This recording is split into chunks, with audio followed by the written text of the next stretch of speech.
My name is Andrea Jones. It is 5:57 a.m., September 10th, Sunday, 2023. I am lying down pregnant on the ground in Houston, Texas, in a plaza where there is a 24-hour emergency room called Signature Care. It is at the corner of Willcrest Drive and Westheimer Road. I am not being given medical care and I am pregnant. Hospitals are lying about my pregnancy. I need to tell you all what I have seen in the spirit while I am lying down here on the ground. Around 3 o'clock a.m., I started seeing something in the spirit about a rapper named Future. I wasn't exactly sure what I saw about Future, but I started praying to God against any witchcraft because it was around 3 o'clock a.m. And I also asked God to let me know what it is that I was seeing. Why was I seeing anything about Future?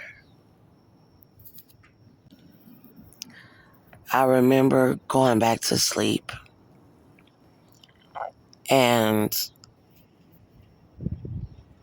I remember there was something about a gang where I was talking about this gang, but it wasn't an ordinary gang. It seemed like I was trying to throw up their gang signs as if they had done something maybe to help me. I'm not a gang member. I remember getting out of a vehicle, I believe. There was a black male. I went into a grocery store or a convenience store. I had been eating mint chocolate chip ice cream. I remember seeing a black woman coming out of the store with a big pint of my favorite ice cream. It's mint chocolate chip. The brand that she had was different than the brand that I was eating. I was only eating a pint of the ice cream. I was like, well, I'm sure the black woman know which brand I should be buying because, black women, they always like the best. So I went into the convenience store hoping to find that brand that she had, even if it was only in a pint size. I remember after that, or sometime as I was sleeping here, I ended up in a car with this male. Something went wrong inside of the car. There was a baby in the back seat with me, and he was driving us. The baby was in the car seat. And then when something went wrong, he swerved into a parking lot, or no, it was a driveway, I believe, and there were leaves all over the ground, like fall.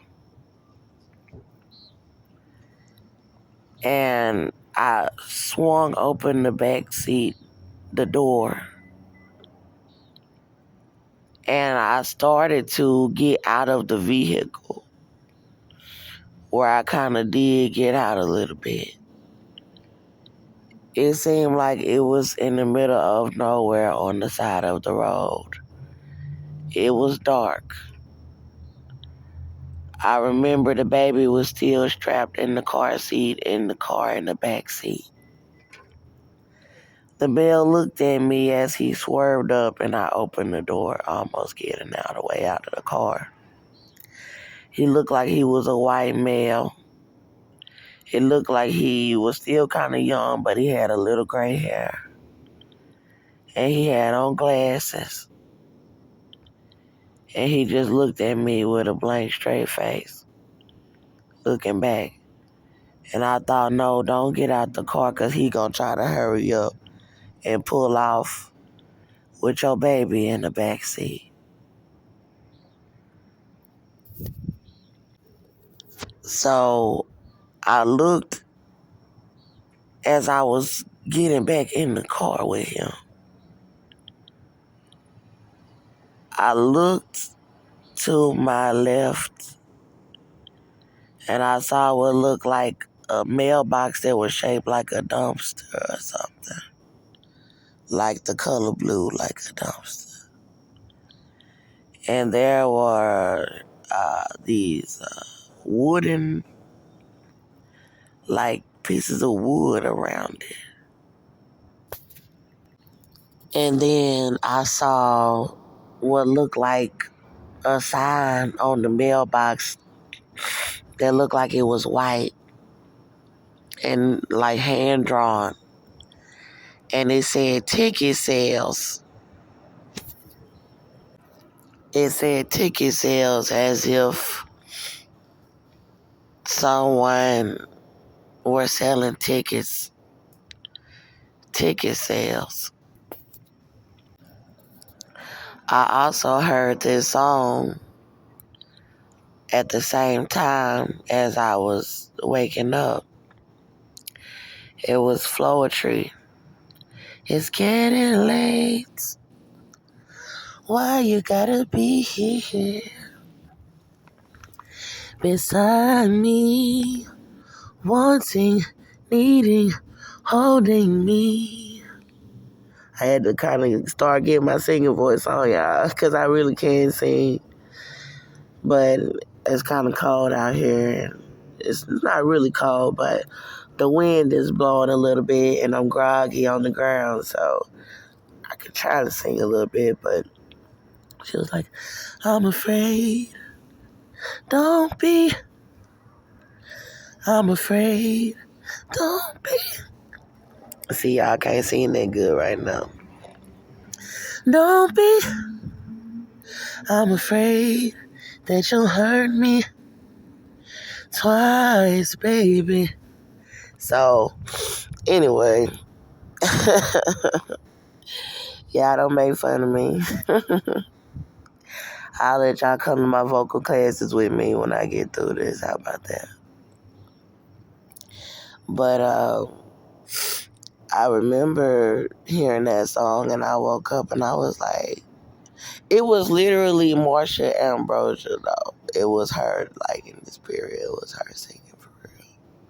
So it was like perfect because it was like perfectly Marsha.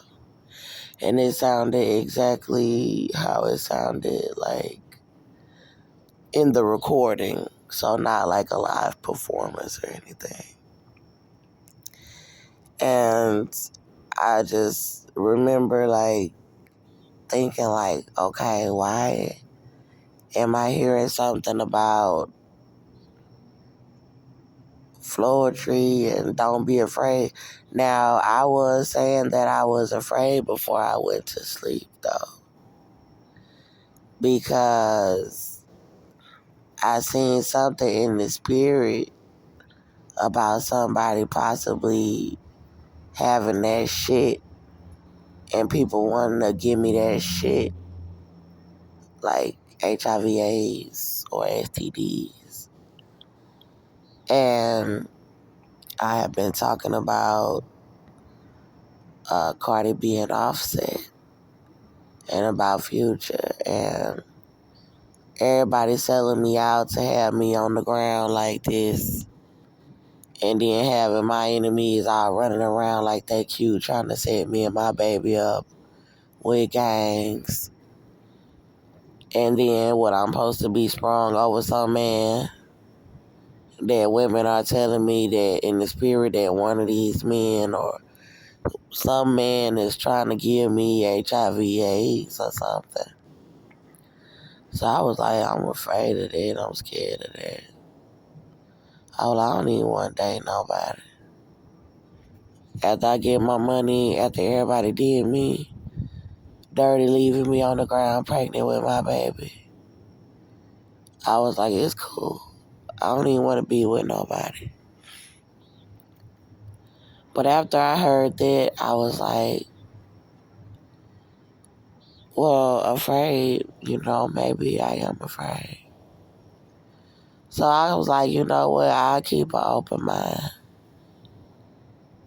about my love life. Even though I am afraid of finding out that somebody I love could have HIV/AIDS or something, or that I wanted to be with. So I remember thinking about Future, like, he ain't never hurt me. Offset was the one that was hurting me.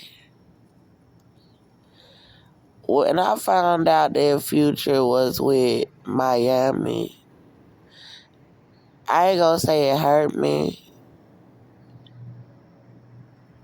but I had already seen something about him one time where, I was like, damn, well, I guess I ain't gonna be looking at him like that then if he interested in Miami.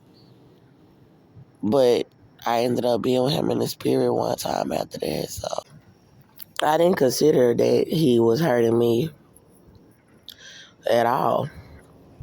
But,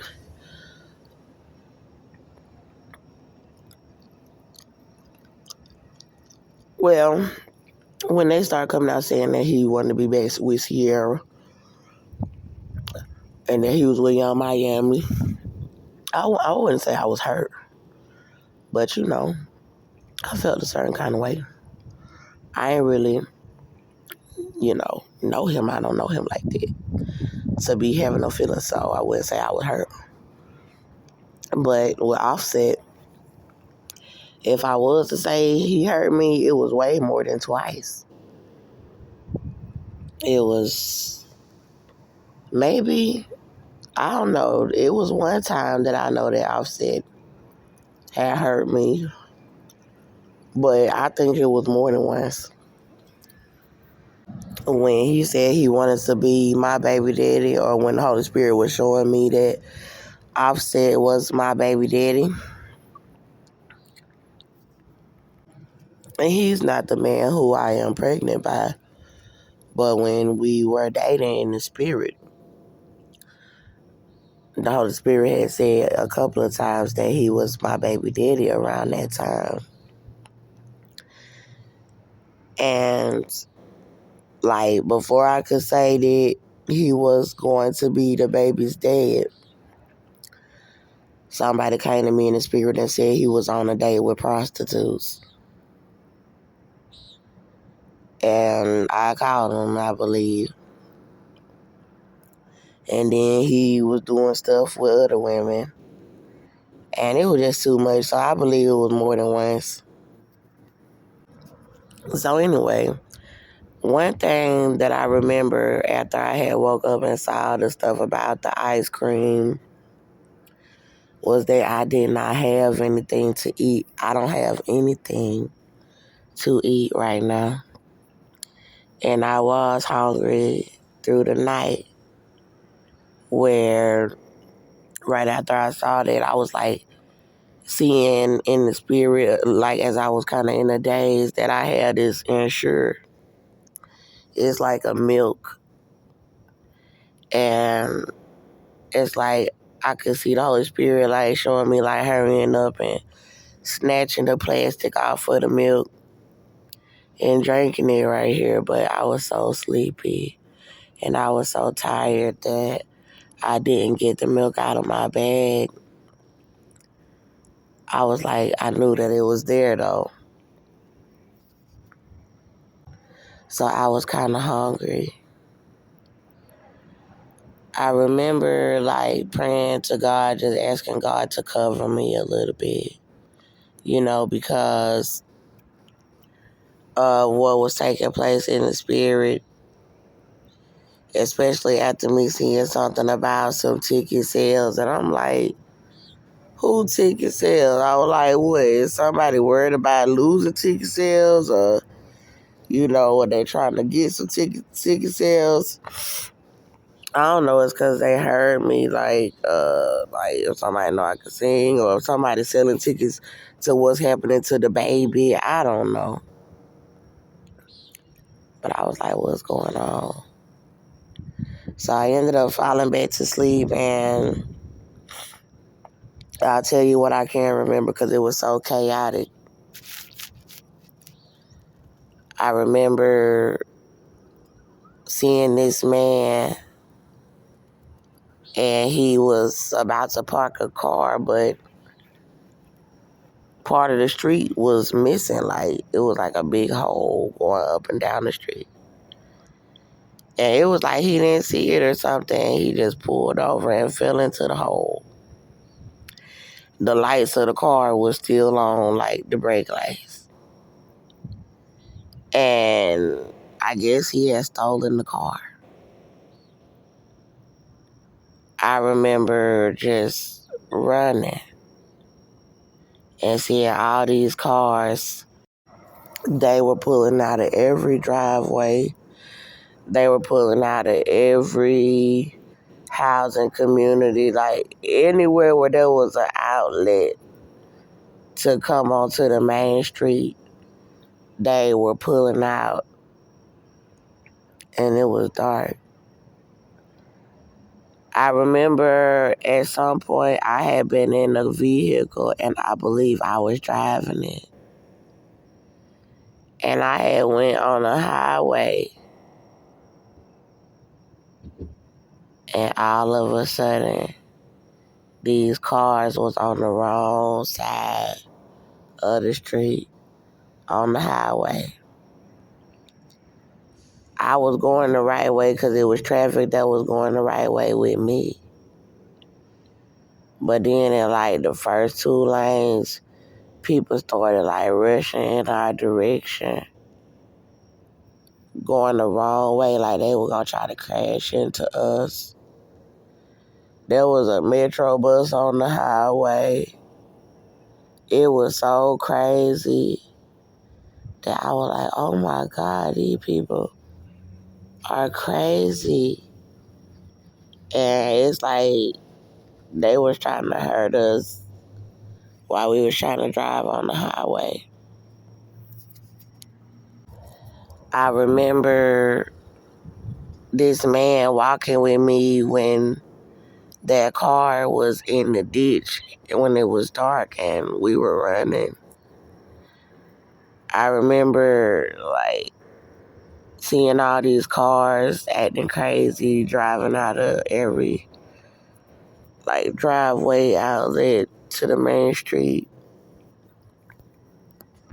And there was a convenience store,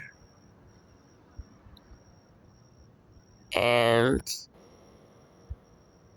this man, he had threatened this man. He looked almost like Professor Ogilvy off of the Parkers, but he looked kind of different though. And it looked like he had these little dreads that were very short and sticking up. But the man had two pictures of him that was working inside of the store. And he had said something to him like,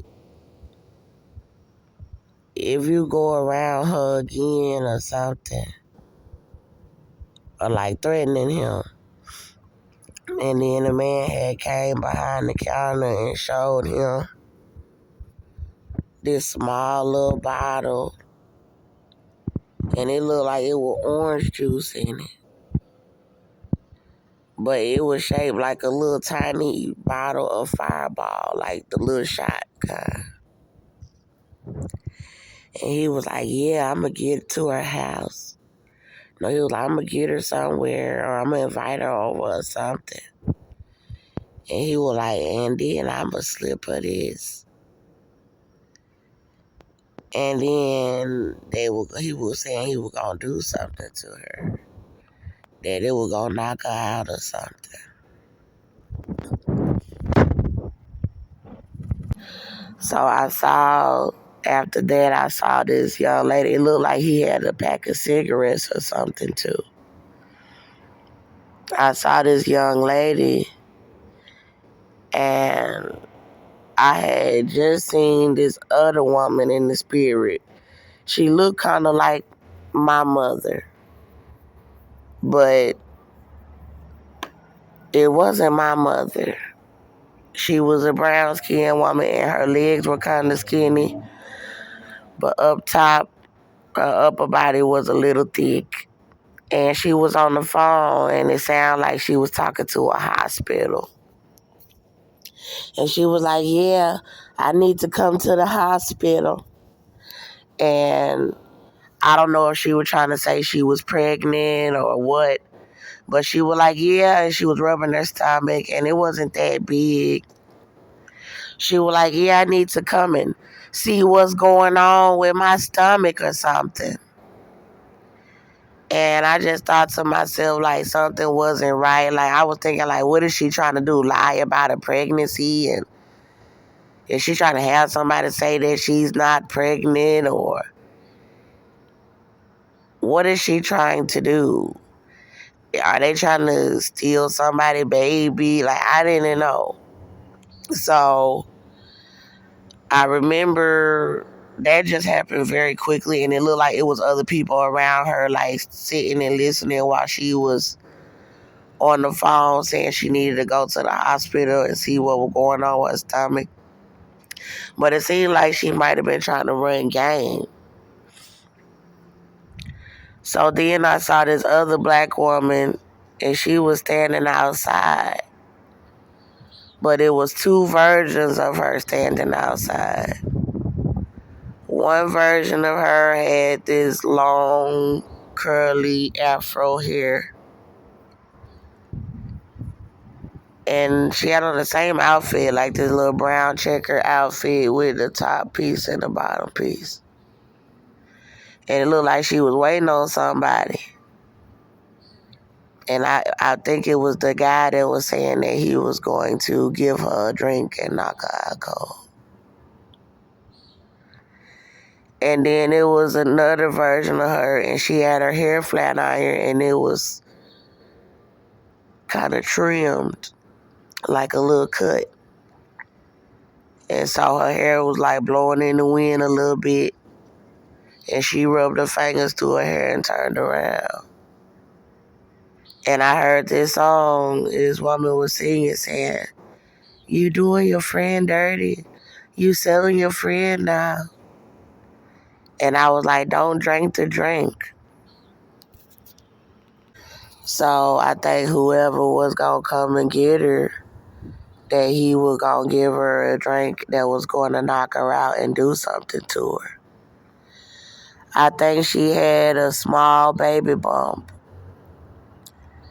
It was kind of similar to mine and how small my baby bump is. I think it might have been something about trying to cut the baby out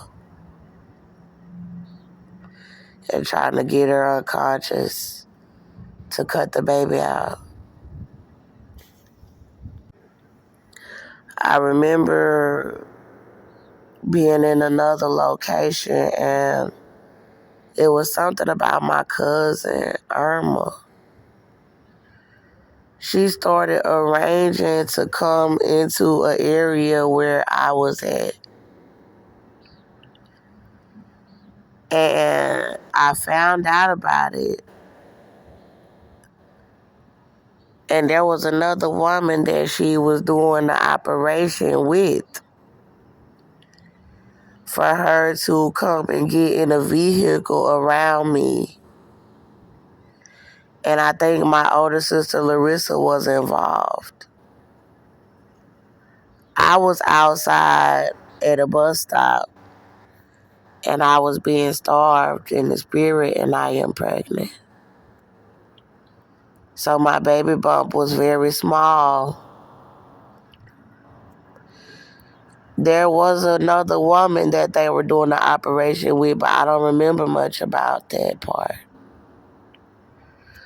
But I do remember that I don't know if I was on the phone with my cousin Irma or something, but I knew that she was coming to the area where I was in the spirit. And I was hoping that she would help me. So I ended up seeing her walking with another woman in my direction in the spirit, and it was dark. It was nighttime. And she walked up by me, and I said, Irma, look. And I showed her my stomach. I showed her my baby bump. And she said, ouch. She looked at my stomach and kind of, shrinked a little bit and came back up like, ouch. And then she kept on walking. And she crossed the street into a parking lot. And her and this woman arranged for her to get inside of somebody's car. And I was like, what is she doing? I was like, what is she doing? And my baby bump was so small that she said, ouch. And I was like, what is she doing? Like, what do y'all think y'all doing? What is she doing? And somebody said something about Cynthia Olvera. And Cynthia Olvera is the one that they are lying about the pregnancy for.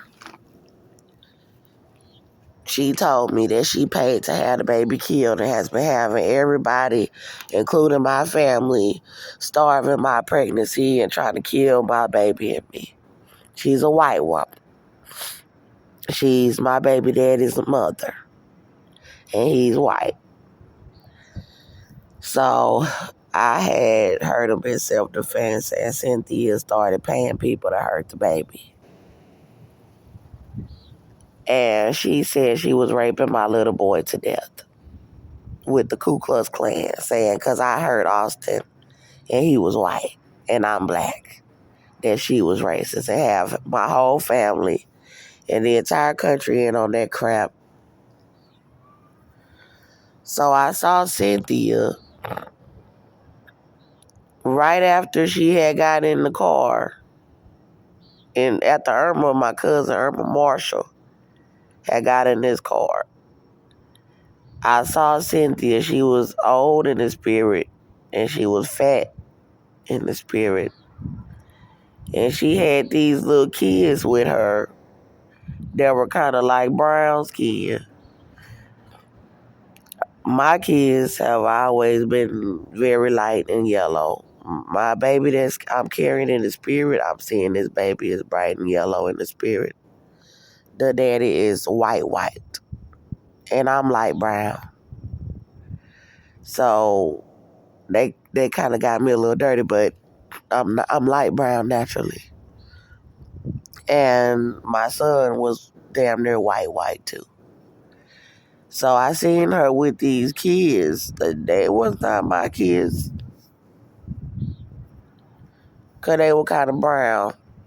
She said she raped my baby to death already. And she's trying to have everybody covered up, my family, the entire country. And she's having them setting me up, trying to make them pretend like I am a bum. She's making them pretend like I am a prostitute. She's making them pretend like I am a junkie. And she is making them pretend like I am not pregnant with the Black Freemason Brotherhood. They said they were raping my little boy to death with Cynthia Olvera for protecting myself because I am black. She's doing it with the Ku Klux Klan. They said that they were raping my little boy to death because I am black with Cynthia Olvera. And she's doing it with gangs and drug dealers. And they said they were raping my little boy to death with Cynthia Olvera because I am black. Because I hurt Austin. I shot him in the leg in self-defense. So I was not guilty, but Cynthia was over there saying they was all raping my little boy to death while I was in the jail. And then they didn't want to give him back, saying that they were going to rape him to death. And she's having people lie and say that she had custody of him while she was raping them with gangs and KKK members. And she had my family agree to set me up to be murdered with all of the famous people and high-powered people in the country that are racist and they worship racist people, to agree that they could try to kill me in the jail before my trial and kill the baby that I'm carrying and let them rape my baby to death. And my family agreed to that. So God was fighting my charges and fighting for the baby to survive and got me released on all of the charges with the baby alive in me.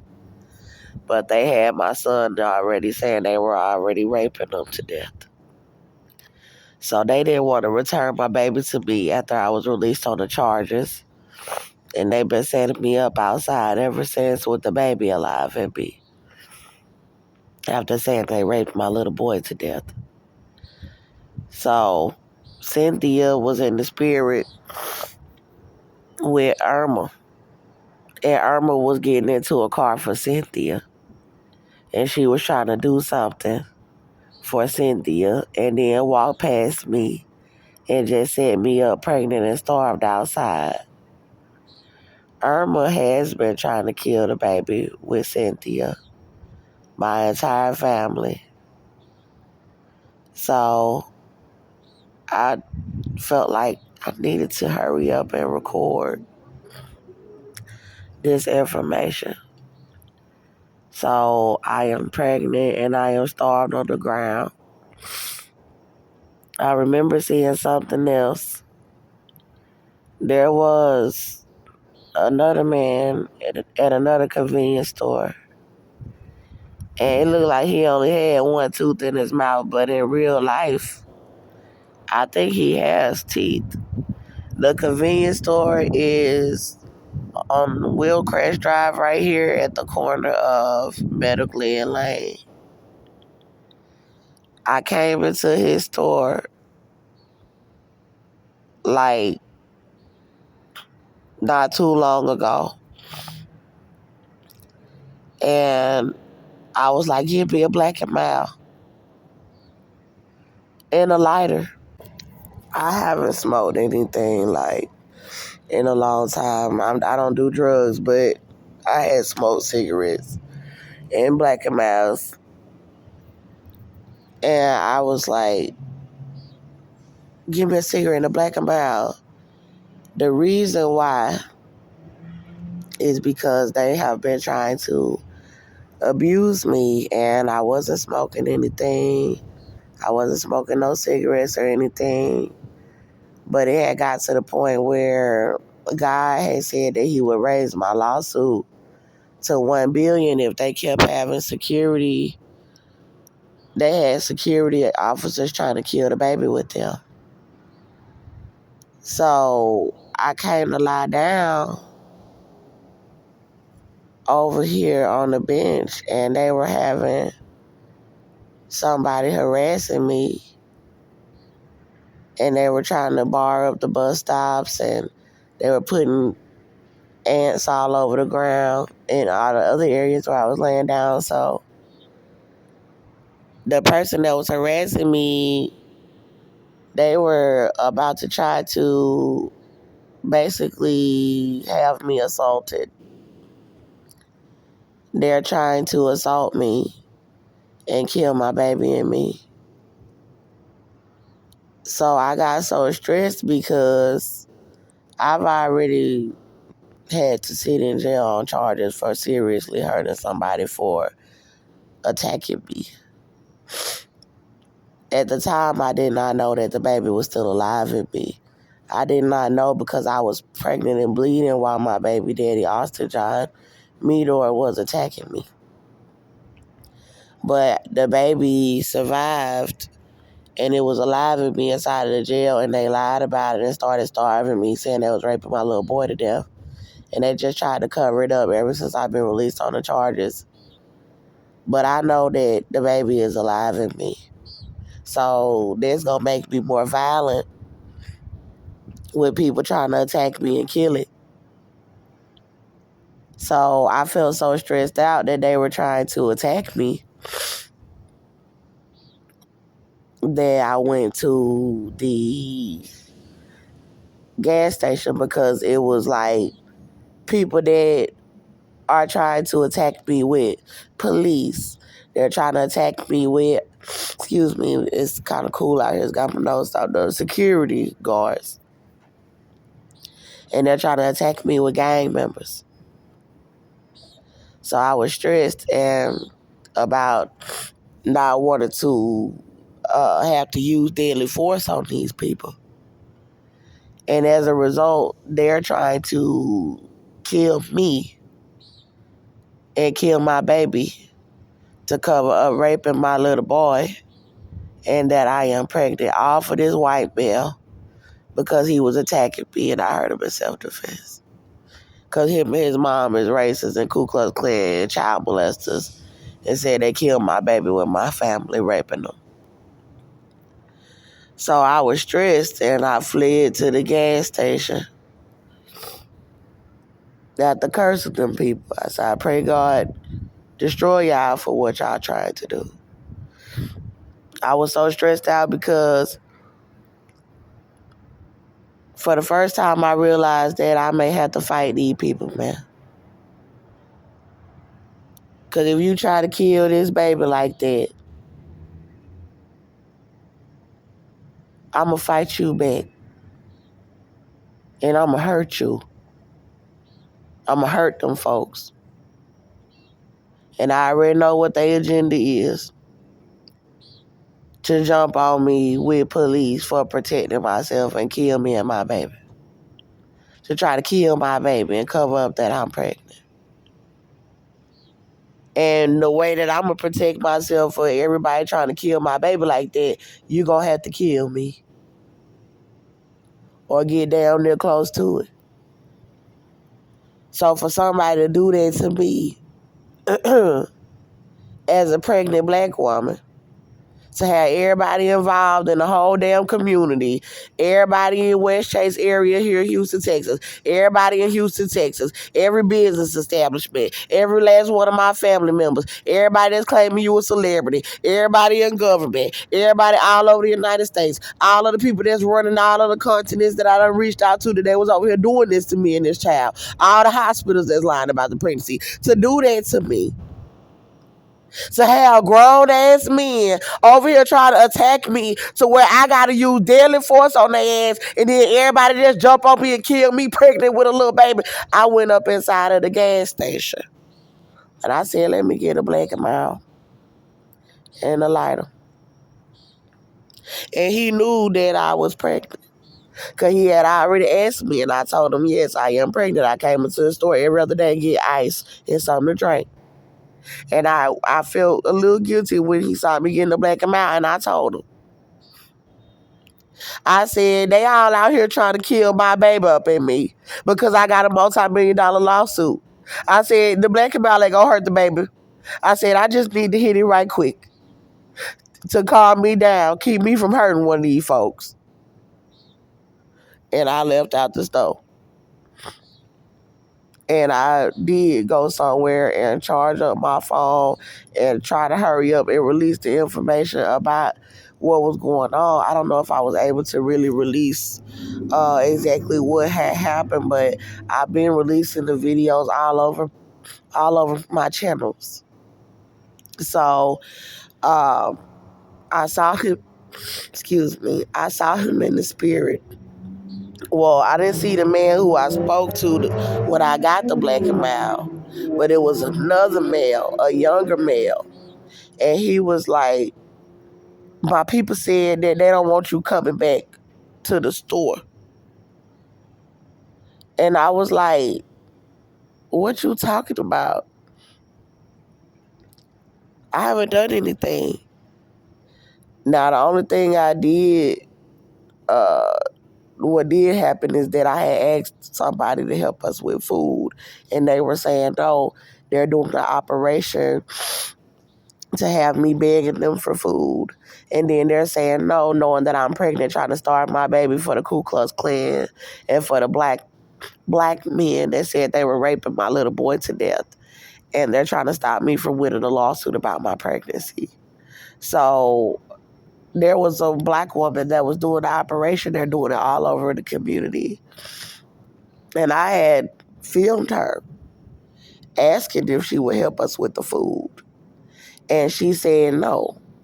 And so I just got her license plate and she started filming me. And I said, you can film me all you want to. I'm putting everything on social media what y'all are doing. I am pregnant and y'all are having me begging y'all for food. And then you are telling me no. And then acting like y'all don't know who I am. I am famous all over social media, all over the country for standing up for my rights. You could see the baby alive. And I said, you should have just helped us with the food. So she went inside and tried to tell on me to the man because they don't want me to be able to go into those stores around here to be able to buy anything to drink. Even when I have money, they don't want me to be able to go into the establishment and get food. So he said to me that it was about a fight. He was like, my people don't want you coming up to the store anymore because something about a fight. And a black and mild. And he basically was saying like somebody told him, don't sell her another black and mild. And I was like, where the guy at that told you that? I was like, it wasn't nothing, no big deal. And I realized that he knew that somebody was trying to fight me and that I was pregnant. And that he just didn't want me to buy another black and mild. So he knows that the baby is alive. That's all I can remember right now. But I am about to get up off of this ground. I'm tired. I really do want to continue to lay down. It is 6:49 a.m. and I am hungry. I am starving. So I'm going to have to walk around here and ask people for food. And I know now from in the spirit that my cousin Irma Marshall, she is from Chicago, Illinois. Let me tell y'all about what Irma has already tried to do to the baby. So, and I've been carrying the baby for 5 years. I shot Austin Meador September 18, 2018. The baby was alive in me. God kept me in the jail. They started saying they was raping my other child to death in January 2019, saying that they had been raping him. God said Cynthia, Olvera started raping him immediately when they locked me up for shooting Austin Meador. So that she had been raping him from the day September 18, 2018, but then she passed him to gangs and Ku Klux Klan to be raped to death by January 2019, that she had started letting everybody else rape him. And they said they were holding him a hostage. So they said that they were killing the baby and me, and they starved me all the way up until August 2019. God got me released on the charges, and he kept the baby alive. Like, he was fighting them, and he was like helping us while they were starving us and poisoning us in the jail. So they kept trying to abuse me after I was released on the charges in 2019. And they had a clinic lie about the pregnancy in Anahuac, Texas. And they had Baytown hospitals lie about the pregnancy in Baytown, Texas. And they were trafficking me to black men, and they were raping me. And then in 2020, I came here to Houston because this happened in Conroe, Texas. The shooting happened in Conroe, Texas, and Montgomery County, Texas. And then when I came here to Houston, they denied me into all of the women's shelters here in Houston, knowing what the Ku Klux Klan and these black men in gangs, what they were trying to do to me and the baby, and that they were raping my little boy, saying that they were raping them to death for racism. So they wouldn't let me come into the shelters. And I went to some more hospitals. I went to Bentop Hospital and they refused to tell the truth that I was pregnant. And I went to St. Luke's Hospital. They tried to kill the baby. And when I was in the jail, I went to Conroe Regional Hospital after there was a nurse that confirmed that I was pregnant with the ultrasound device in the jail. But the Ku Klux Klan refused to allow me to get any medical care when I went to the hospital. And they brought me back into the jail and continued to starve us and try to cover up that they said they were raping my child. They were trying to kill me inside of the jail before my trial. So I had been released and they had abused me into 2020 with the baby still alive in me. So by this time, they were trafficking me to black men and they were raping me. And I stopped letting them rape me, and they were trying to force me to smoke marijuana and cigarettes, and they were trying to paint me out like I was a drug addict with these celebrities like Nicki Minaj. That they knew that I was being abused in the jail. When they found out about the shooting, I didn't know that they worshipped white people for fame. So it was celebrities like Jocelyn Hernandez. I started seeing her in the spirit after I had been released while they were abusing me in 2021. But Stevie J, Benzino, Beyonce, Jay-Z, K. Michelle, a lot of different people had known that I was in the jail for shooting him. And then after that, they started abusing my pregnancy. And then they started saying they were raping my child. So Nicki Minaj was one of them that I had seen in the jail when I was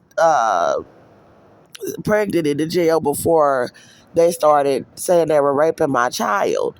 And then after I had been released on the charges, she was also one of the so-called celebrities that was coming to me in the spirit saying that she was pregnant while they were starving my pregnancy in locations. They had said that they were going to start doing rituals on my pregnancy with the Ku Klux Klan to try to taunt me for racism, for them to get pregnant while trying to kill my baby in me, saying they were worshiping white people. So in 2020, they were doing this to me, and she was trying to help them pay me out like I was a drug addict. And she was pregnant and having them try to starve me. And I remember I started a YouTube channel after I fled these black men that they were trying to set me up with. And I started telling on YouTube that they were starving me and that I was pregnant and showing my baby bump. And it was very, very, very tiny, extremely tiny. And the baby was alive in me. So they were leaving me outside, and people started sending me donations for food.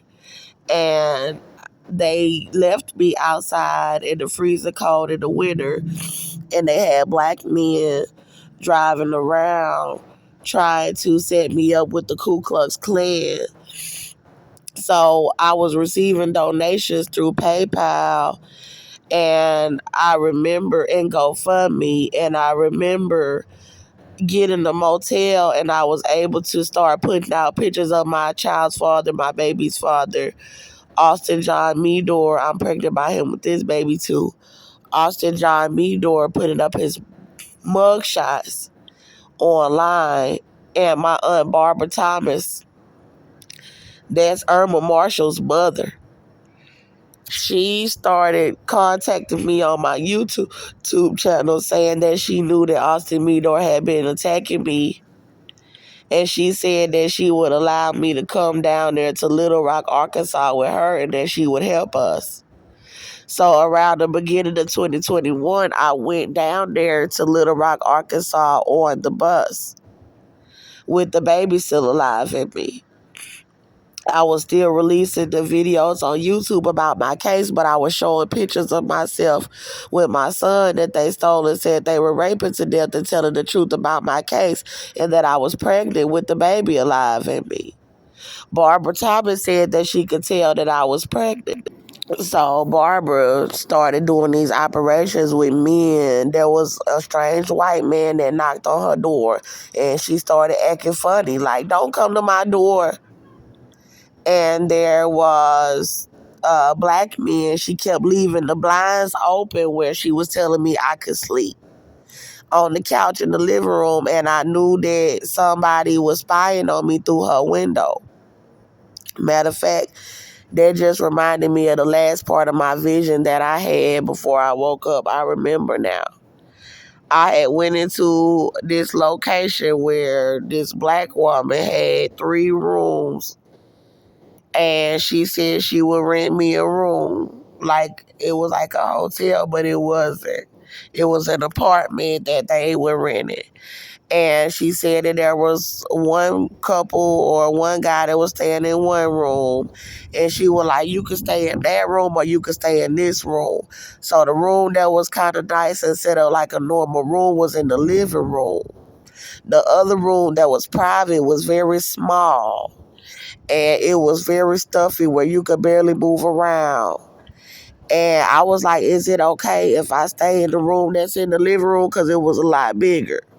And you could move around. I didn't mind people coming in there, coming through there or whatever, as long as I had somewhere to lay my head and some space. And I was like, do I got to pay a little extra to stay in this room? And she was like, nah, you don't got to pay no extra. It's the same price. Then she was like, this woman was standing here, but she was like, it was a woman that was living in this apartment or in these units, but she died. She was like, she had open heart surgery and she died. I wasn't phased by it. I was like, oh, okay. And then she was like, but there was another woman or something. She was like, uh, something about the woman was pregnant, or something, but then she was like, but I'm pregnant now. And she looked like an older black woman, like, and she didn't look like, she said something about she held the woman on her bosom when she was dying, like the woman who died of open heart surgery. And she was like, but I'm pregnant now. And I looked at her, and it didn't look like she was pregnant. And she looked kind of older, like maybe she couldn't get pregnant no more. And I was thinking, oh, hell nah. I know they ain't finna try to bring me into no location and then try to have somebody talking about they pregnant around me. Because they have done that, bringing me into locations with people talking about they was pregnant and then trying to steal my baby and cover up my pregnancy. So I remember in 2021, God was showing me Barbara Thomas was trying to set me up with this black guy that she kept bringing over into her house saying it was her boyfriend. And God had showed me that she was evil, and he was showing me her talking about God all the time, but he showed me this other woman on YouTube that be talking about God, but I stopped listening to her because she didn't never say Jehovah. She didn't never say the Father. Jesus Christ told me that the Father name was Jehovah. She never said Jesus' name, and she never said Jehovah's name. And God asked me in the spirit, he was like, do she ever say my name? And I was like, no. And then all of these spirits, ancestral spirits and animals, like sacrificial animals, started popping out of her. And she was possessed. And he was showing me, your auntie is like that. Like, she'll never say my real name. She'll never say Jehovah.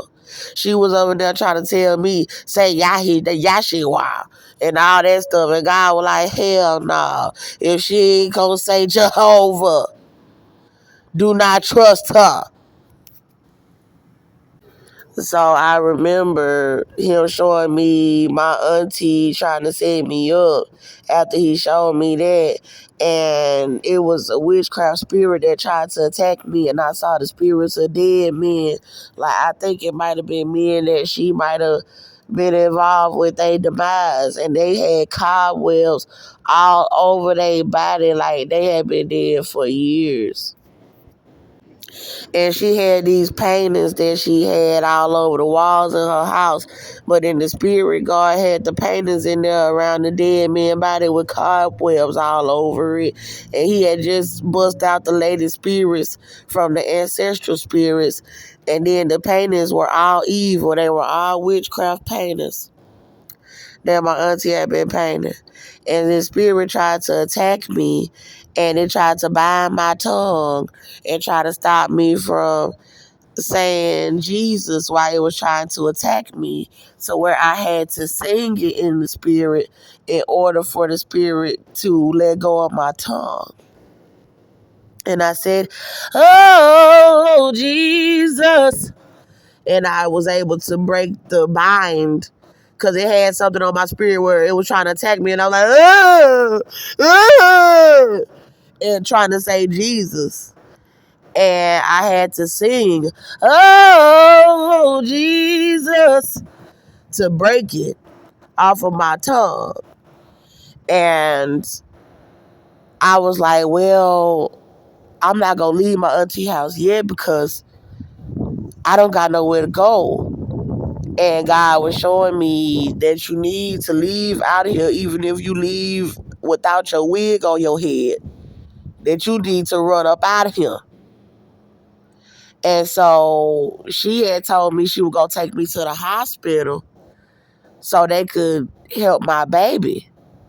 And I said, "Auntie, I'm not going to the hospital yet," because she was trying to stop me from putting out the videos about the evidence about my case. I did not want them to lie about my pregnancy in another hospital. So I was like, let me put out the evidence showing pictures of me and my baby that they took and said they raped.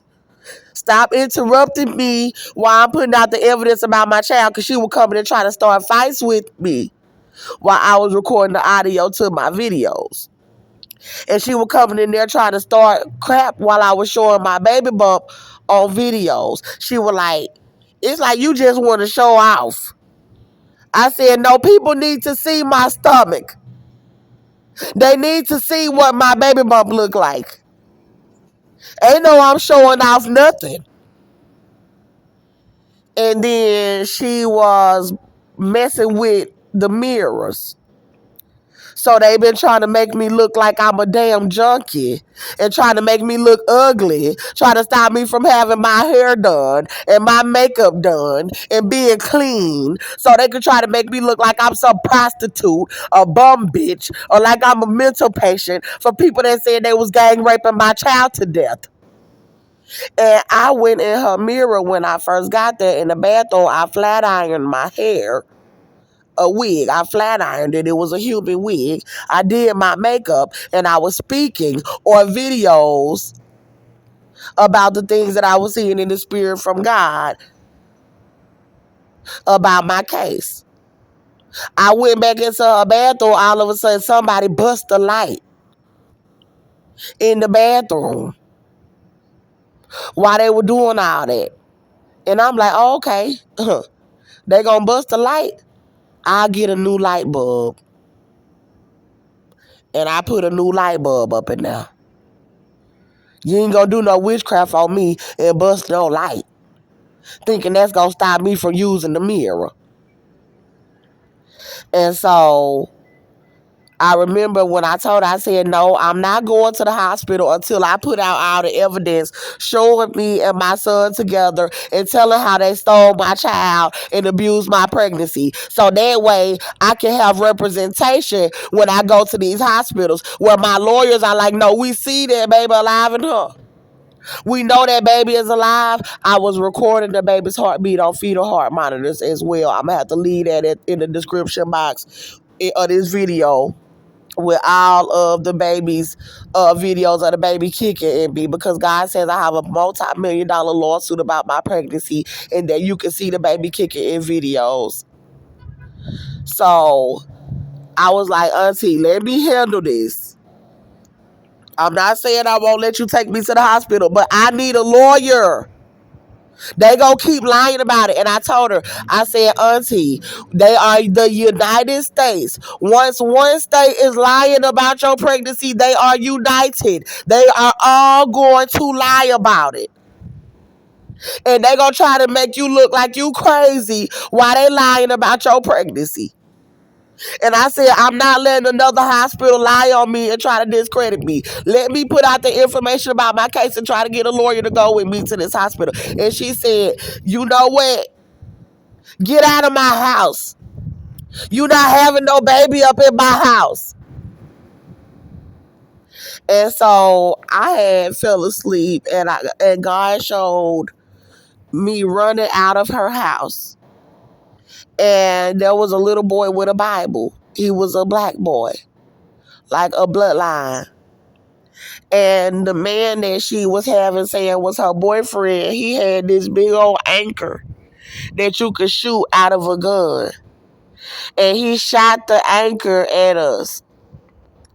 And the anchor will pierce you from your back through your chest. And the hook will wrap around the front of your chest, and it is a rope that is attached to it. And it will drag you back to them, all bloody and pierced. But people started coming out with shotguns out of their backyard, and they started shooting at him. And he was trying to shoot at us. And we got away.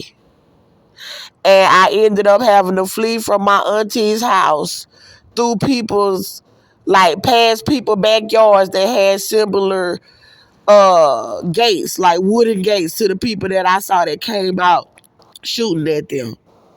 And I had to hide from Arkansas police.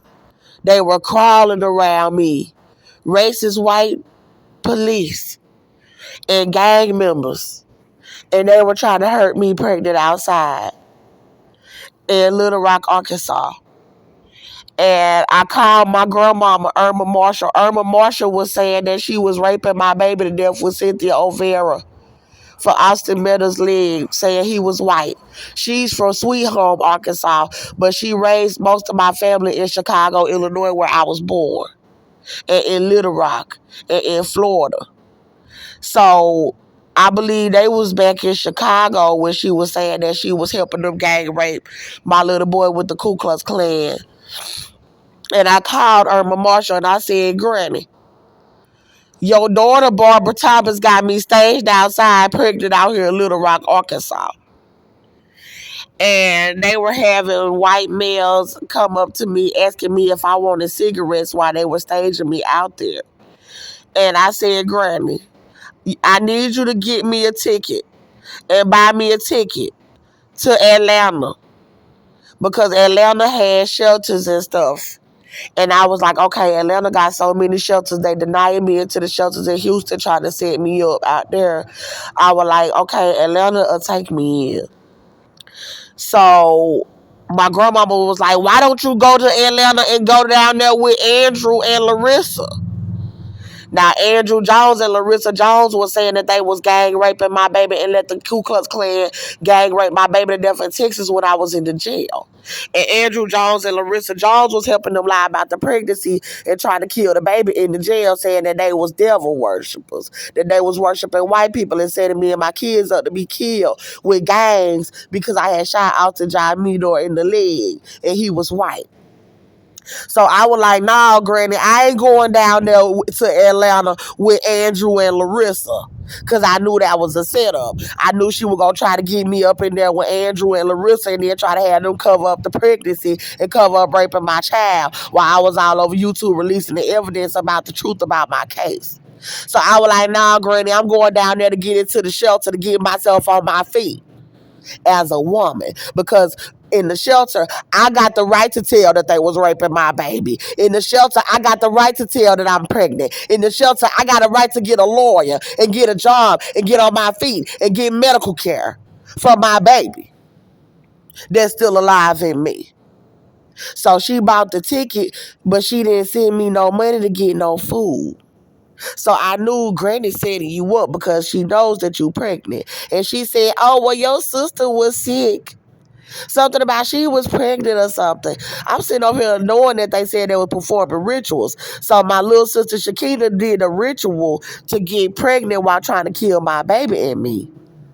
And my granny was trying to throw it in my face. And I'm like, Granny, why are you not acknowledging my child that is alive in me? So I got on the bus and I was recording everything all the way through Tennessee and everything, showing that I was pregnant and very tiny. And I got off at Greyhound in Atlanta and I showed my anatomy on my channel, Andrea Antoinette Jones. So I now have I had 24 YouTube channels. They removed 2. I still have 22 YouTube channels up and I have 4 TikTok channels. And it's all about my case. So these videos are on my channel, Andrea Antoinette Jones. That was like my first YouTube channel where I was releasing information about them abusing my pregnancy. And that was the first channel that I listed the baby's heartbeat recordings on. So I went to Atlanta and they immediately had black men trying to set me up. They had Shannara Collins, my stepsister, refusing to answer the phone to let me stay at her home. Shannara Collins was involved with setting me up with Larissa and everybody because she didn't bar me out. She told me she was going to bar me out on the charges. But then she let Shakita and Larissa set me up to not bond me out. So Shakita and Larissa could set my little boy up to be gang raped to death with Cynthia Olvera because he was light skinned and because Larissa and Shakita wanted him dead because he was light skinned. That's what God told me. But Cynthia wanted him dead because she wanted to rape him to death with the Ku Klux Klan because I had shot Austin Vidor in the leg. God told me that Shannara was always a devil worshiper. He said, what did Shannara do growing up? He said only thing Shannara ever did was flat iron hair, dress like a white girl, and run around acting bougie. He said she was a devil worshiper. So she never bonded me out. And she let him set me up to abuse my pregnancy for 11 months, up to 11 months in the jail, denying me medical care, and rape my baby, saying they was raping them to death. So when I got to Atlanta, I was calling Shannara's cell phone. I know her number by heart. She done had the same number for years. Just like my dad, he had the same number for years. And she refused to answer the phone. The women's shelters were closed because I had got there after 5. I had got there after 5:00 p.m. So their intake was not answering the phone. They already had black men set up. It was a black man named AK. They had them set up to say, hey, do you need somewhere you need to stay? The black Freemasons, the gangs, the drug dealers, and the Ku Klux Klan had already knew that I was on my way down there. My grandmother was giving information as well, I believe. So when I got down there, AK had asked me if I wanted to come on Campbellton Road to his grandmama house or his mama house. He was in there trying to dry out the pregnancy, trying to turn the heat up to 100 degrees in the house. And they was not giving me no food. They was trying to have sex with me. And they was trying to stop me from being able to have somewhere permanent to stay and lay down. So I left AK. I called all of the women's shelters and they all denied me. The Ku Klux Klan and the Black Freemason Brotherhood and these witches, black women as witches, they had everybody deny me into all of the shelters. I called 180 different programs and organizations, and I filmed that on my channel that they were doing that. I went up to the Salvation Army because the man said that I had to come up there on the phone. They denied me into the Salvation Army in Atlanta, Georgia at 469 Marietta Street. I told on my channel that they were denying me to try to cover up my pregnancy. I went and talked to the black woman up there again, and I said, how many black men are y'all housing up here that are on drugs? She said 300. I said, and you telling me that you can't house one pregnant black woman in your facility and that I'm not on drugs? I was able to get myself into the program through a woman named Ms. Yarborough.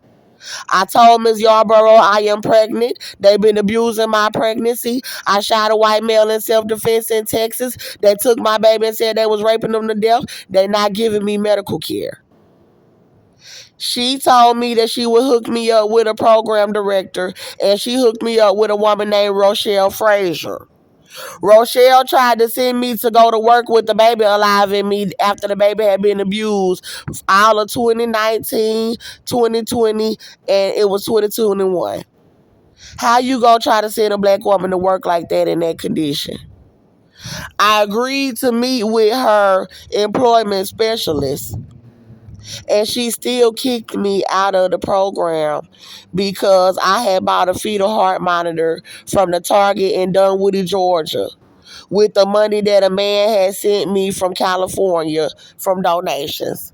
And I laid down on the little beds inside the Salvation Army, and I recorded the baby's heartbeat, and I started posting the baby's heartbeat on my YouTube channels where I had already been releasing the information about the pregnancy.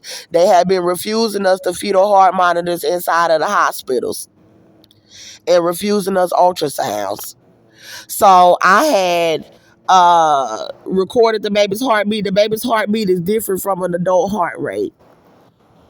And I also had found out that the device will not record on your heart. So if you try to put the device on your heart, it will stop and say there is an error. You have it on the wrong spot of your body, and it do not detect adult heart rate.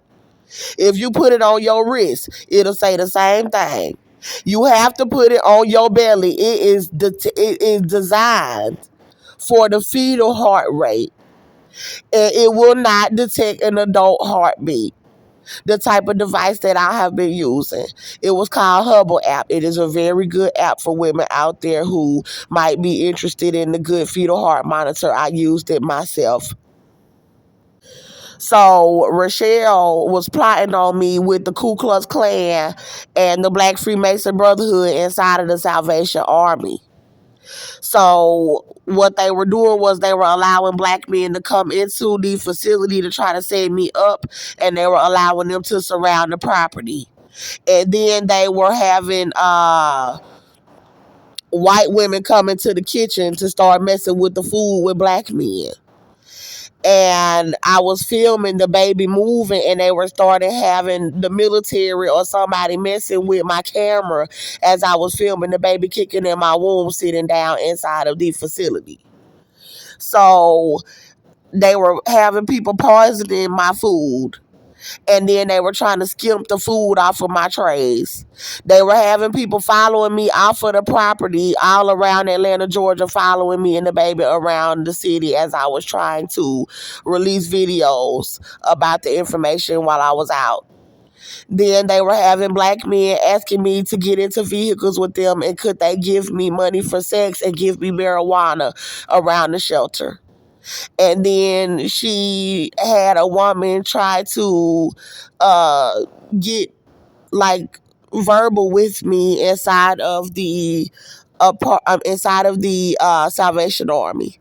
And then they were having the staff try to belittle me as I was recording in the bathroom in the dark what they were doing, trying to stop me from being able to tell what they were doing inside of the shelter. And then they had someone make an accusation on me as I was outside one day, telling that they were trying to set me up inside of the shelter. They came out doing skits and acting scripts and saying, while I was telling they're in there trying to set me up inside of the shelter, this is what they are doing. They came out saying, somebody said that you threatened them. Somebody said you did that. You gotta leave. Hurry up and get out of here. We gonna call Atlanta police. Call the Atlanta police. No, you can't come back in here and get your stuff. We gonna jump on you. Saying that they would have a security saying that they would attack me if I tried to go back into the shelter and get my things, my hygiene products, my clothing, that they would try to attack me with Atlanta police.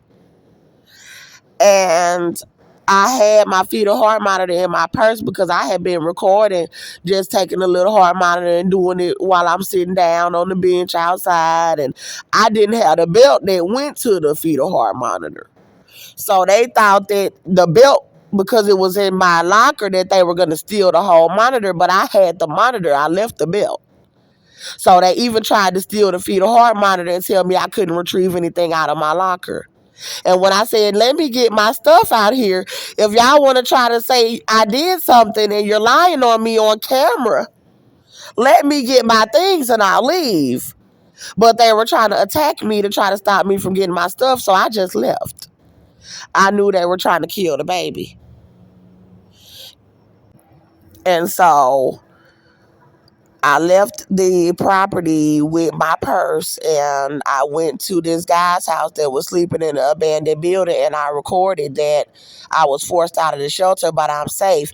He was following me around doing gang operations and made me think that he was somebody that I could trust. And as soon as they got me out of the shelter and got me into his residence, he started saying that he worshiped white people and that he worshiped the devil. And I had to flee from that location.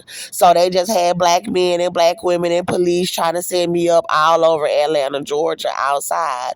And they were having me sleeping by the train stations, and they were having black men come over there trying to attack me. And they were having them try to give me drugs. They were having them try to prostitute me. They were having them try to rape me. They were starving me. They were having me asking people for food. I had food stamps. But they were having me and bringing me to locations and putting me out with my groceries, trying to spoil my food. So they brought me to a location. They had a black male meet me at the West End train station named Marcus Eugene Mitchell.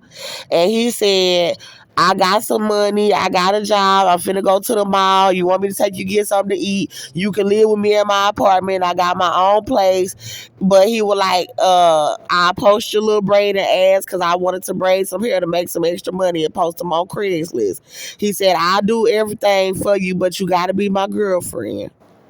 So I told on my channel that they bringing me into a location and they saying that I got to make this man my boyfriend. So I started filming my life for people to see all over the country to now allow my life to be a reality show.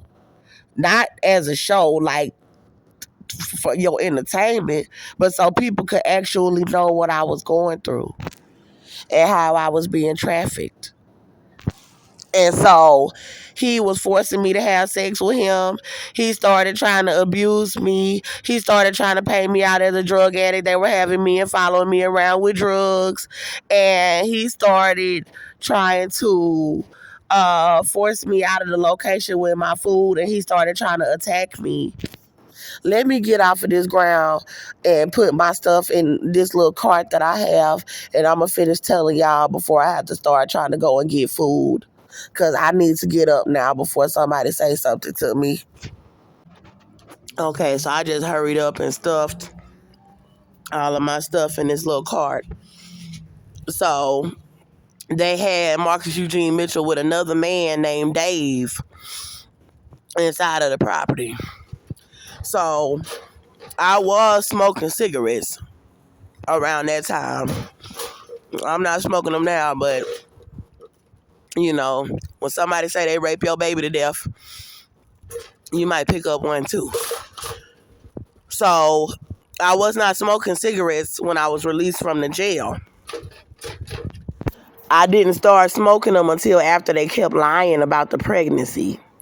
They kept lying. I went to a ultrasound studio called Expectation Studios with my sister, Shakina Jones. Shakina was saying she was helping them lie about the pregnancy. And Shakina was saying that she was raping my little boy to death with them when I was in the jail. And when I was released on the charges, I had went to some other people's houses, but they were trying to set me up in Montgomery, Texas, and all over Conroe, Texas. They were having them try to set me up to try to stop me from lying down and try to stop me from eating in their homes. And then that once they realized they couldn't really stop me from getting myself together and continuing to tell that I was pregnant, they put me out. And I went to Shakina's home in Channelview, Texas. So I immediately told Shakina that I needed to go and get an ultrasound to prove that I was pregnant. And Shakina let the Ku Klux Klan follow me after I told her where I was going to be having my appointment. she allowed them to follow me to the Expectation Studios here in Houston, Texas, and allowed them to lie about my ultrasound. And then she starved me in her home and forced me to be raped by men and then put me for food. She was starving me and forcing me to be raped by them for food. And then she put me out of her home while I was trying to get a job and have her help me to pay to see if I could get visits with my son, because they were saying that he was still alive, but that they were raping him, that they had been raping him. So there was a custody hearing for me to get my son back in December 2019. So I was at Shakina's home trying to get the proof that I was pregnant and trying to find a job. I was ordering some documents that I needed because Cynthia Olvera, the one who was raping my little boy, she went into my apartment while I was in the jail and stole my birth certificate, social, and all of my son's paperwork, his birth certificate and his social security card. And then came into a courtroom while I was in the jail and asked him could she have custody of my child after she said that she had been gang raping him with the Ku Klux Klan and the Black Freemason Brotherhood, telling them that I had shot Austin Meador, but what she did not tell was that I was protecting myself and that I was pregnant and that she was raping my baby. So when I was released on the charges, I was trying to get my baby from her because he was still alive.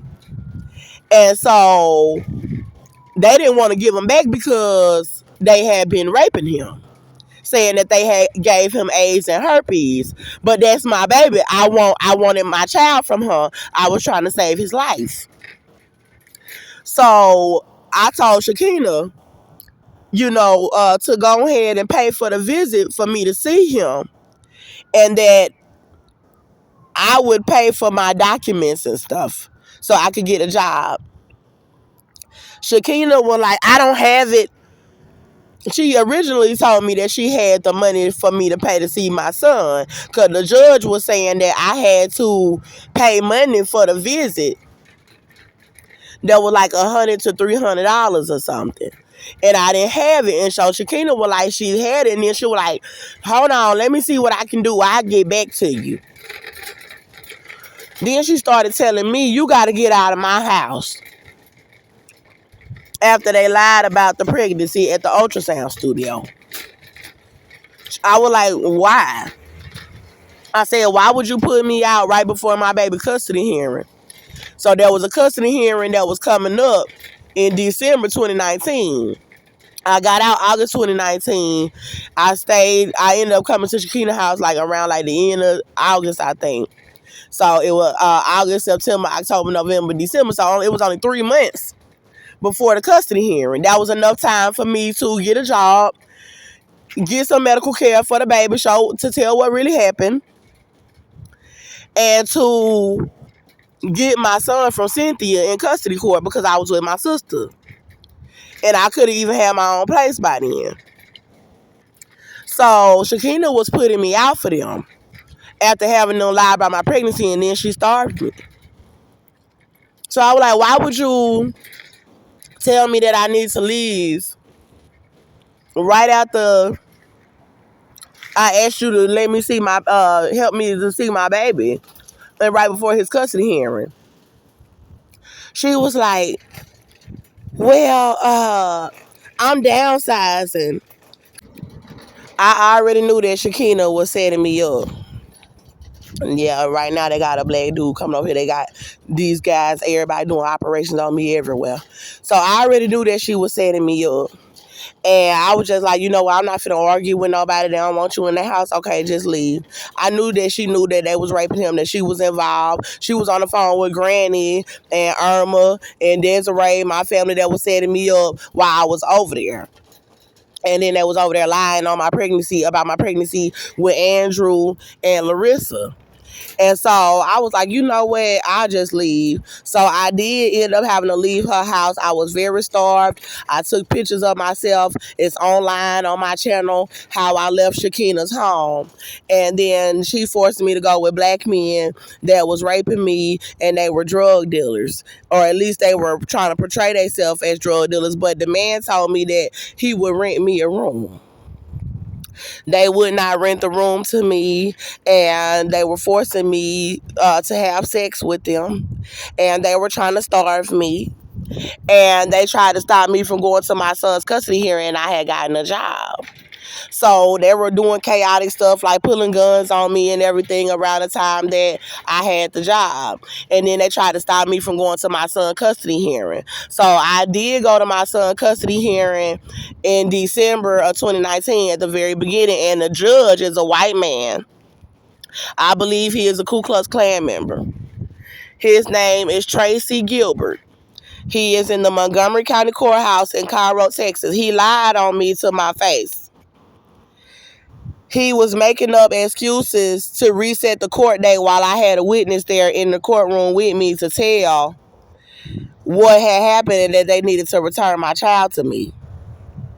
That I was protecting myself from Austin, that I was out of the jail, that I was not guilty, and that I wanted them to return my child. I brought the evidence from when I was released on the charges. I brought the 911 calls and the witness reports so that he would give me back my child.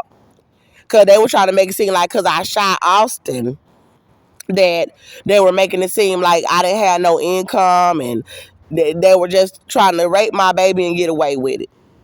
So he reset the court date while it was a whole room full of witnesses that day. It was witnesses on every side of the courtroom. And he made up lies against me in the courtroom and said that he needed to reset it because there was some things that I had not done in order for us to have a custody hearing, saying that he needed me to take a parenting class. So you gonna let people gang rape my baby to death and then try to tell me that you don't want to do the custody hearing in front of everybody because you wanted me to take a parenting class and I wasn't raping him. But the person that you had him with was raping him with everybody in the Montgomery County Courthouse. She said she was letting all them police officers rape him to death, that they were Ku Klux Klan. So they was all in there setting me up. And he was trying to threaten me, like to try to make it seem like he could have me arrested for telling him that he wrong for what he doing, that you lying on me. You ain't never tell me to take no parenting class. You said a court date and you said be here and I'm here. So let's do the court, let's do the hearing. So he reset the hearing.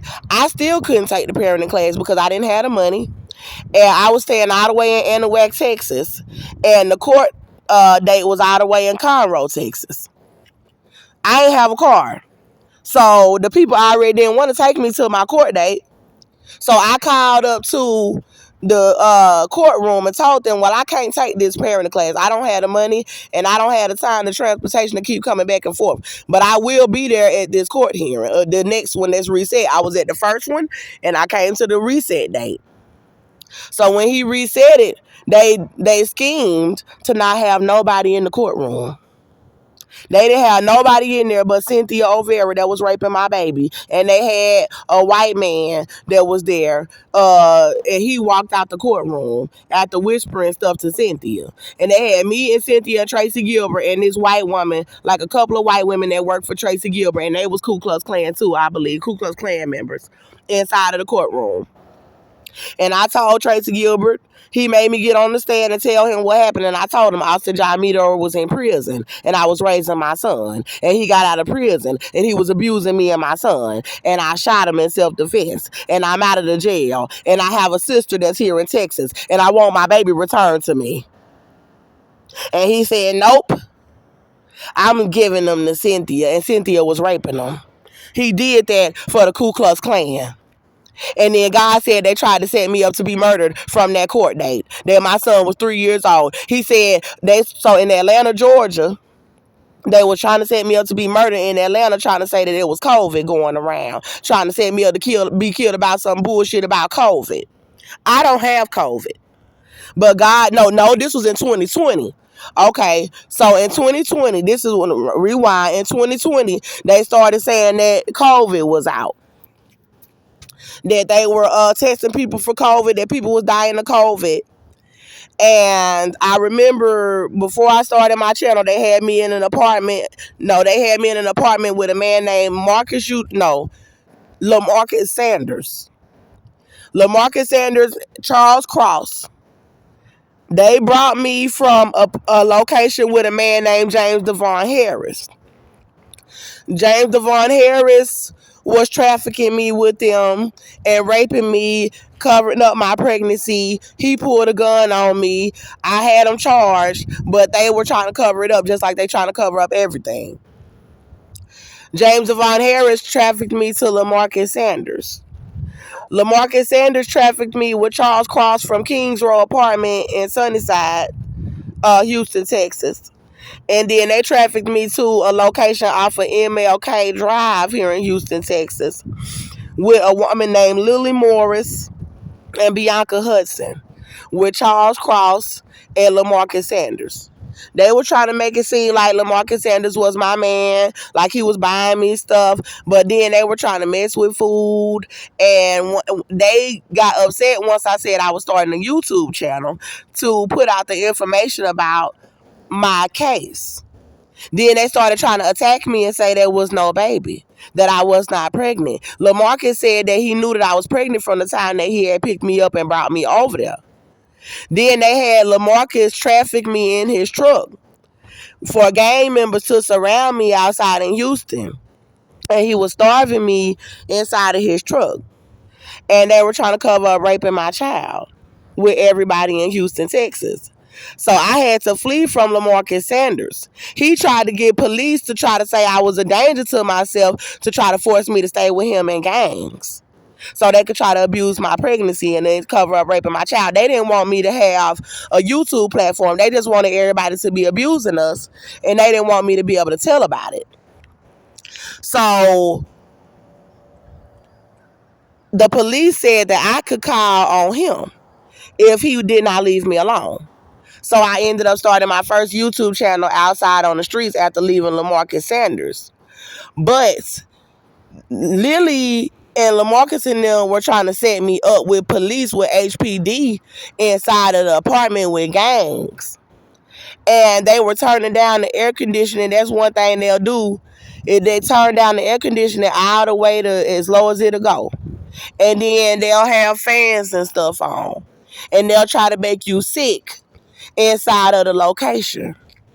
And then if you start showing that you coughing or something like that, God was showing me when I was in the truck with LaMarcus Sanders in the spirit. God showed me Lily want to call the police on you and say that you have COVID-19. And the Holy Spirit had me crying in the spirit and telling Lily, I got on the phone with 911 because they were trying to have people come to me and force me to go with them and try to say that somebody said that I had COVID. So I had got on the phone with 911 in the spirit. The Holy Spirit made me call 911 on some other police officers that were trying to force me to go with them and say that I had COVID. So I called on the phone with 911 and I said, I've been tested for COVID and I'm negative. I don't have COVID. So God was saying that they had tested me for COVID when I had went to all the hospitals telling them that I was pregnant, when they were lying about the pregnancy, that they had been testing me for COVID every time and that I was negative. So the Lord was like, I didn't have COVID on the phone with 911. And he said, this is a mean joke. And that they're trying to set me up to be murdered about a case where they gave my 3-year-old son away illegally. When Tracy Gilbert told me that Cynthia Olvera could have my baby was 3 years old. And I realized this is what they trying to set me up to be murdered about. So my son was born October 28, 2016. I had my own apartment and I raised him in my apartment while his dad was in prison. His dad went to prison from my apartment. He was abusing me and he was trying to abuse Melbourne as a newborn, so I had to get him removed from my residence. He did about 19 months in a Texas prison and he got released July 2018. My son was 20 months old. He started abusing him and abusing me, and he got me pregnant with this baby that I'm carrying. So When my son was 22 months old, about 8 weeks after Austin John Meador had been released from prison, I shot Austin John Meador because he was abusing us, and the police were trying to help him cover it up this time. And he was running me out of my home with my baby, and he abused me in the place where I went for help. And that's where I shot him in the leg while he was being stupid with my little boy, trying to be violent with him. Now, my son was 22 months old, September 18, 2018, the day that I had shot Austin John Meador. And that's when Cynthia Olvera and Joe Olvera took my baby from the scene of where the shooting happened at Baytown Seafood Restaurant in Conroe, Texas. I went into the restaurant asking them to dial 911 asking for help, but I had a 380 in my bag, a 380 handgun in my bag. And I pulled it out and shot him while he was being violent with my baby after he just got done attacking me inside the restaurant while we was waiting on the police. So there was somebody that was trying to restrain him in the restaurant, but they wanted to lie about what happened. And the police arrested me, pregnant and bleeding. They gave my 22-month-old little boy to Cynthia Olvera and Joe Olvera. Cynthia Olvera drove off with my baby and started raping my baby with Joe Olvera in her home, saying she was a Ku Klux Klan member and that she was mad because I was black and I shot her son. Then she let Austin Meador get out of the hospital, and she let him start raping my little boy too, saying rape her baby, she's black, she shot you.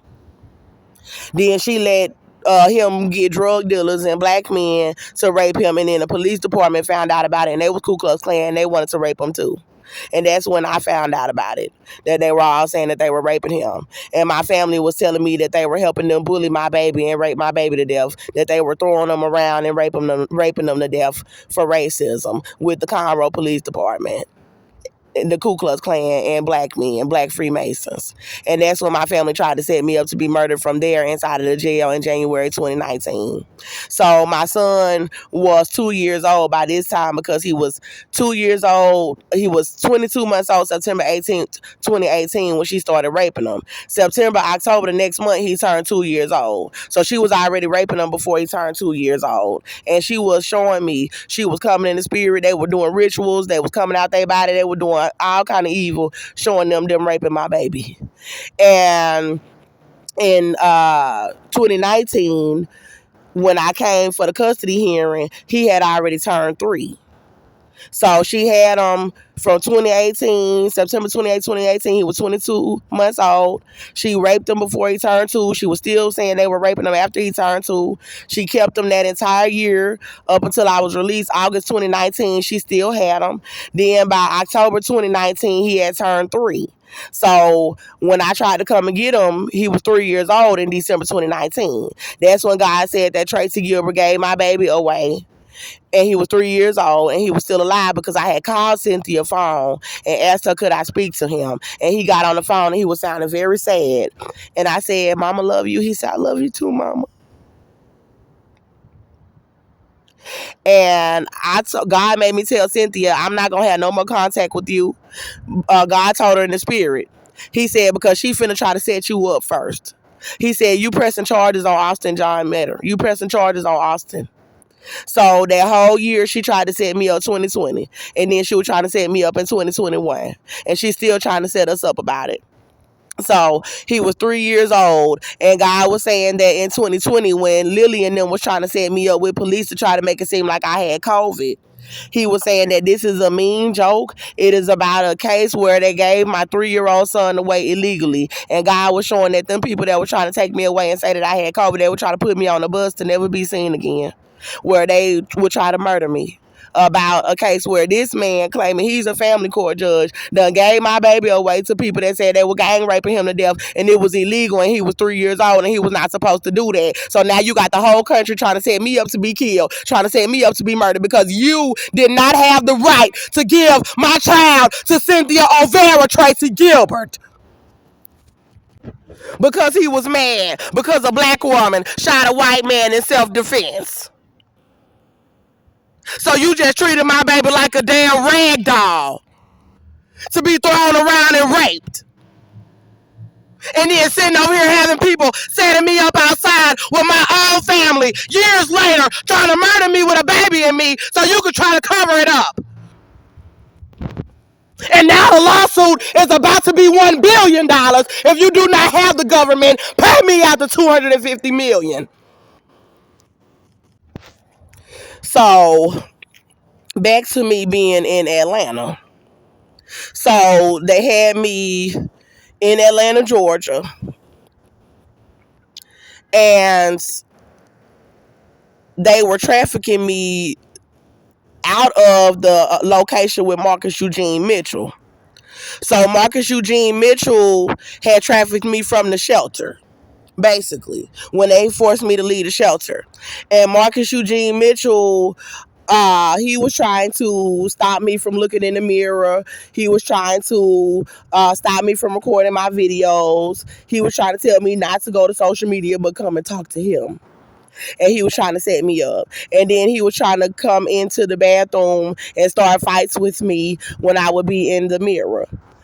And I saw visions of my family setting me up.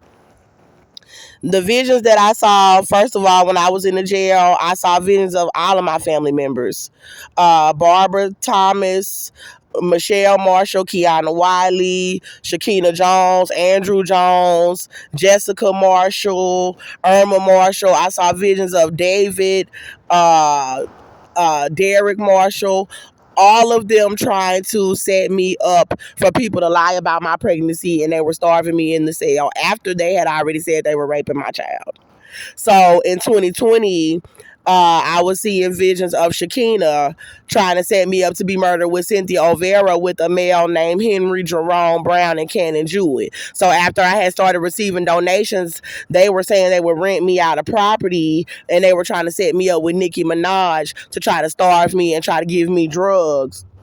And I saw Shakina. I was on YouTube by that time. I had left LaMarcus Sanders, and I had started a YouTube and got donations, and I needed to rent out a hotel for 30 days. And Henry Jerome Brown pulled up on me with gangs and lied to me and told me that he would rent me out a house for $600 a month. But then he ended up telling me that there was somebody in the house and that they needed to wait to evict him in a couple of days, but that I could stay at another house with a man named Cannon Jewett. And then he started setting me up out of that property with Cannon Jewett. But I was recording everything and posting the videos on my YouTube channel, Andrea Antoinette Jones, and I was showing that I was starved, and he was trying to starve me. They were trying to rape me. They were trying to give me drugs. And I saw the visions of Nicki Minaj trying to set me up, and that she had done a pregnancy ritual to get pregnant while they were abusing my child for the Ku Klux Klan. And Shakina came to me in the spirit and tried to attack me, and she tried to bind my tongue when she tried to attack me with a sheet over her head. And she started attacking me in the spirit after I had saw something about the judges, Patty Imaginis, that was the criminal judge over the case where I was protecting myself. And then Tracy Gilbert was a family court judge that said that these people that were raping my baby could have my baby, and he was not in anywhere over my case. And when I saw that something about they had given my baby away and they were trying to set me up about that, Shakina was involved with them setting me up about that because she was supposed to buy me out, and she did not buy me out. She did it on purpose. God said that she did it on purpose, that she set him up to be killed. So when she was deciding not to buy me out, she told me that she had paid the bond, but then she turned around and lied about it and left me in the jail and set my baby boy up to be killed with Cynthia. So now that I was out of the jail, she came trying to do witchcraft on me and attack me in the spirit, where she had started trying to kill me in the spirit through witchcraft. And I was like, Shakina, is that you? You know, as her older sister. And she came up on me. The Holy Spirit let me know it was her. And she started trying to attack me. And I was like, ooh, ooh. And I was like, Jesus. And I was able to break free from her killing me in the spirit, my little sister. And so I saw visions of them setting me up uh out of the shelter. But I also saw the visions of them setting me up when I was at Barbara's house. I told you all about the visions of them having Barbara setting me up. But I was having the visions as well inside of the shelter, and that was about me being pregnant, and that they were going to try to set me up around an apartment where there was a graveyard. And so when I also had another vision where there were black women that were crying in the spirit while I was in the shelter. And my mother was there in the spirit, and my mother said, I went to Cynthia's home, but she would not let me see your son in the spirit. That's deep when somebody won't let you see their child, their grandchild in the spirit. My mother passed away, but she was there in the spirit.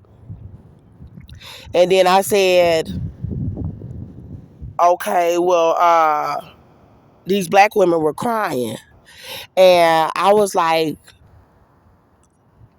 watching them cry, and another black girl was like, why are they crying?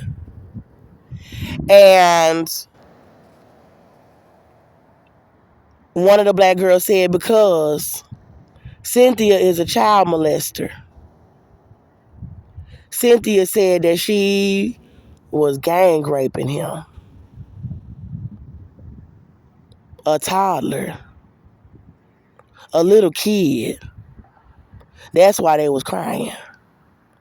She was letting men line up like they was going to McDonald's to rape him.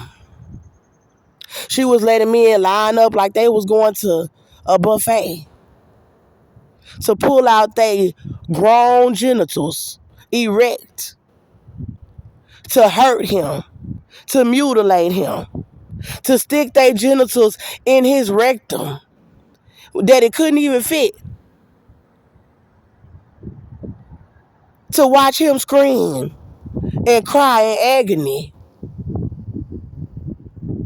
to hurt me because I shot Austin and she was racist. And then having everybody in the country lying for her and saying that I was a prostitute or a drug addict or a mental patient or a bum on the streets, and she was a child molester. That's why they was crying.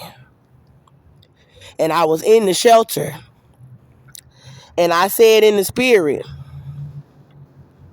I said, I'm putting out this evidence because Rochelle Frazier and everybody in the shelter in the Salvation Army was trying to stop me from putting out the evidence about my baby, about them raping my baby, and about them trying to set me up with the baby alive in me. I said, I'm putting out this evidence. And I said, and I'm coming back to Texas, and he better be alive.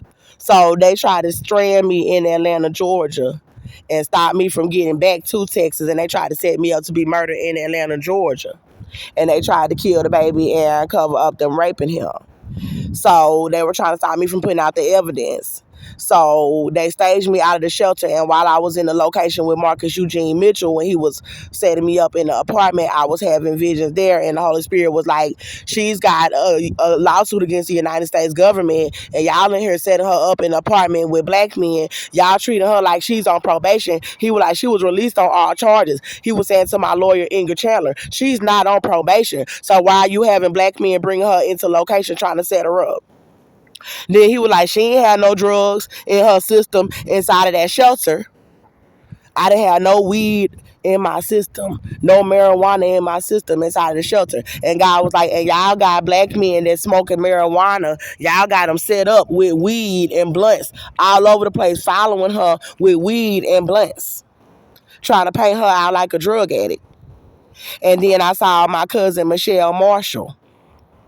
I saw her after this black man had came around in the spirit. He had pounds of weed and ounces of weed.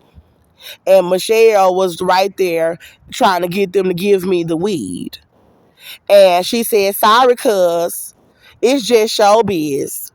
Because I was on YouTube telling about my pregnancy and my case, she thought that it was an opportunity for her to make it seem like it was show business and that she could just set me up with people all over my channel like it was show business.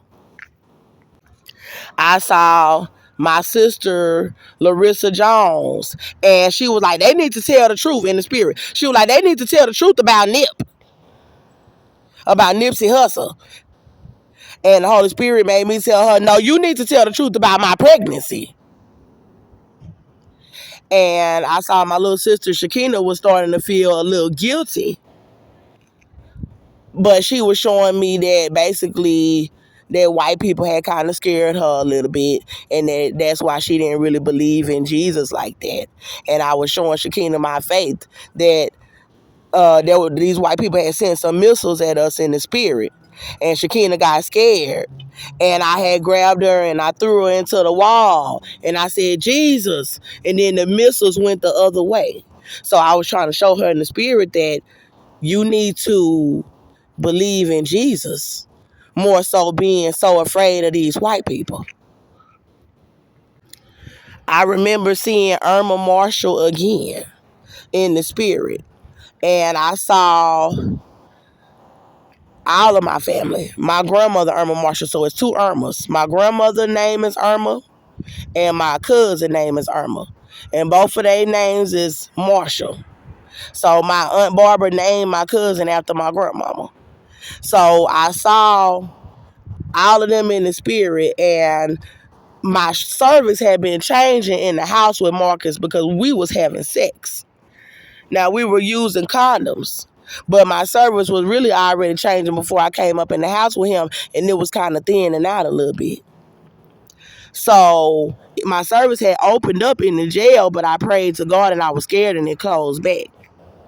So I was like telling Marcus what was going on with my cervix, and he went and took me to get my nails done so long to where I couldn't check my cervix again. Then I realized he was setting me up. So he, in the spirit, he said, that girl about to have them babies. No, he said, that girl about to have that baby. Like in the room.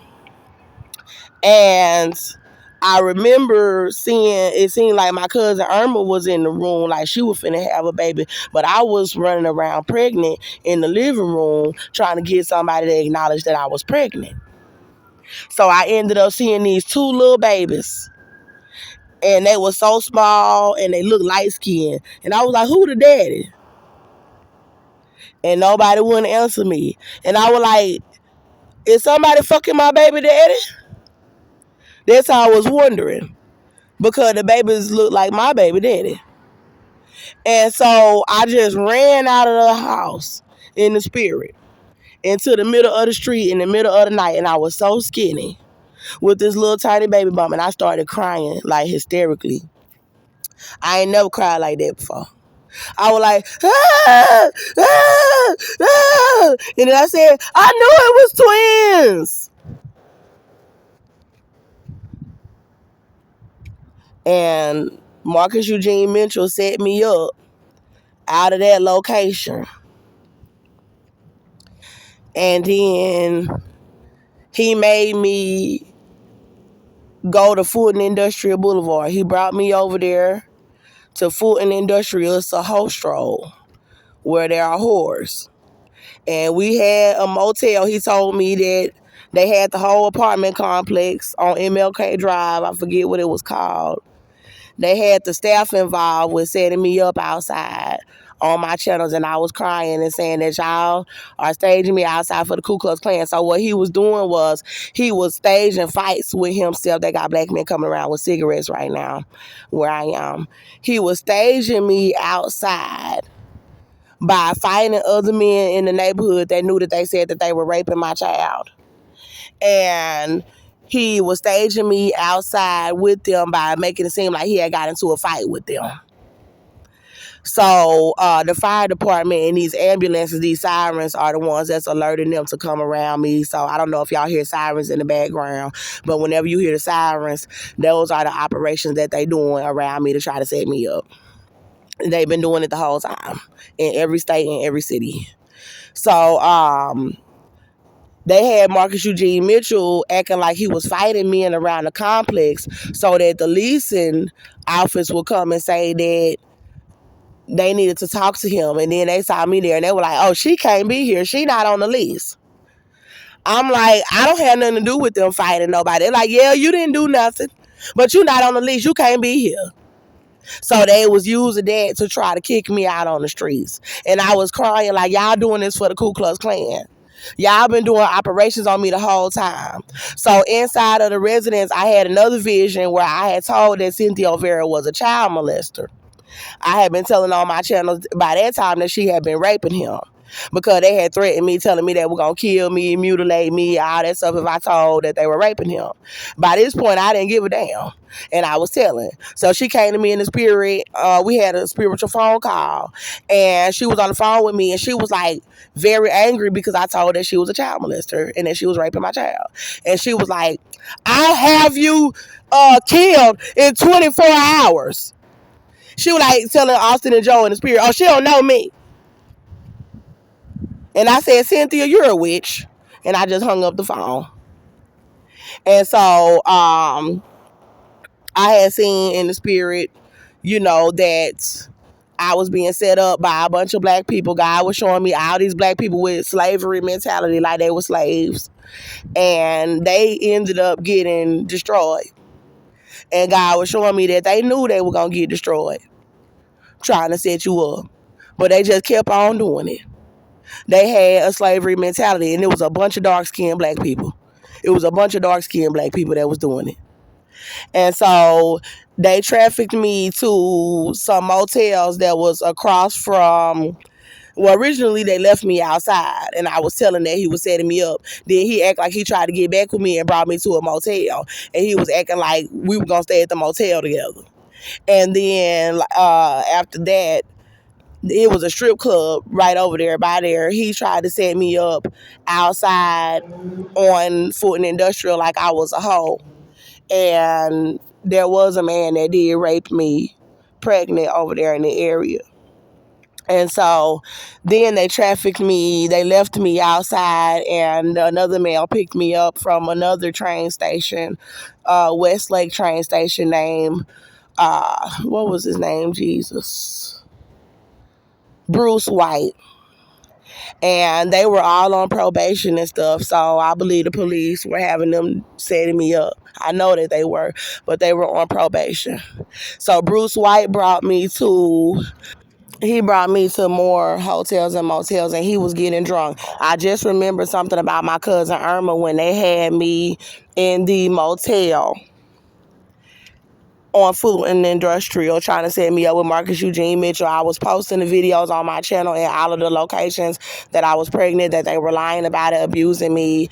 And at the one on Food and Industrial, I was crying. I was saying he's starving me. I told him that I'm starving. And I was telling that they're lying about my pregnancy. I was telling the white people are denying me medical care. I was telling them don't try to play me about my baby bump. I was telling they doing gang stuff to me and I'm pregnant. It was all over my channel. It's still up. It's all over my channel. And so I remember going to sleep and having a vision while I was inside of the motel room before he tried to ditch me like a prostitute on the street. And my cousin Irma and my grandmama Irma was in the spirit, and my grandmama was like, get her, Irma, get her. And Irma started trying to attack me in the spirit, and she started fighting me in the spirit. My older sister Larissa did that as well. She started fighting me in the spirit with a girl that I was cool with named Tanisha that knew I was pregnant from Conroe, but I was able to fight them off. This was in the jail. But Irma, I was telling my grandma, I was like, Granny, get her. Like, my cousin Irma is very strong. And whatever kind of ritual or whatever they were doing to me, like, she could have really hurt me in the spirit. And I ended up saying, Granny, get her. And Granny was telling her to attack me to try to kill the baby for my family. So Irma have always been the one to try to maintain my family honor. Like, even if she know that what my family is doing is wrong, just so she could try to make my family have a good name in the street, she'll try to come and take the fall for everybody, so my family Marshall name can have a good name or whatever. But my family do a lot of grimy and fucked up shit, and they wrong. And Irma have been trying to come in and protect them and trying to get rid of all the information and the evidence. So she tried to come and kill the baby. And God is showing me that she's still trying to be about it this morning, knowing that my family finna go down for the bullshit. So she tried to kill the baby in the spirit while I was in the hotel. I mean, in the motel. Well, it was a hotel because it was on the inside, but it was cheap. And I took a knife in the spirit as she was coming at me, and I went to jab the knife in Irma's eye. And Irma stopped right before the blade hit her eye. And her eye got so fucking big.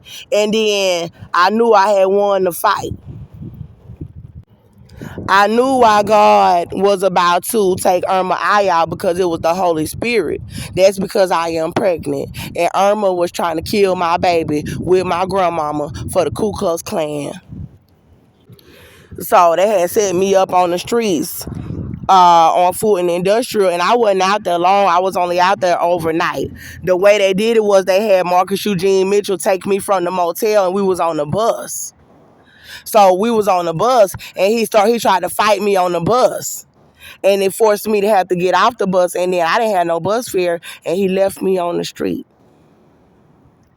on Food and Industrial, and then I had to get raped by a man in order for somebody to help me. So they did traffic me to another man named Bruce White after that. He saw me around Westlake train station, and I had a little money to go shopping and get something, because there was some men that was helping me out with some money, but God said they were raping me and that I was pregnant. I'm pregnant. So they trafficked me to Bruce White. And there were police around, them doing the same operation. So the police, yeah, they've been trafficking me. And they trafficked me to him. Because there were dirty cops around. And they trafficked me, and he was getting drunk. And while he was raping me, he was trying to rape me so hard, trying to kill the baby while he was raping me. So I feel like that's why he was trying to get so drunk. I feel like he kind of felt bad about what it was that they were having him do, because I was hungry and I needed the food, and he was saying that he would not help me unless I let him rape me. And then he was trying to hurt the baby while he was raping me, where I was trying to hold him from hurting me and stuff. And I think I probably made him stop, maybe once. But he was dropping me off. I had a vision while I was with him. And the vision was that there was a baby inside of a suitcase. And the baby looked like it was almost dead, but it was still alive. And then there was another vision that I had of them trying to shoot me with Atlanta police. I was running through everybody's different hotel room, and then all of a sudden, I get to a hospital, and there's a little baby in the incubator, and the incubator going round and round and round. And I saw my mama staring at the baby in the spirit. And the police, they had guns, but they stopped and walked away once they saw that I was in the hospital with the baby. So after I saw that, they would not allow me to stay with Bruce White. So he had a job, and he was bringing me to locations where we was getting a weekly, but he was leaving me in there and trying to take the room key and trying to stop me from going out to get food. And I was sneaking and leaving the door open so I could sneak out to get food. And then they were trafficking me to different black males, and they were all doing the same thing, trying to stage me outside, trying to starve me, and trying to rape me real hard. There was another black male, and his name was Deshaun Mapp, and I was trying to flee Bruce White because he was trying to starve me in the motel room.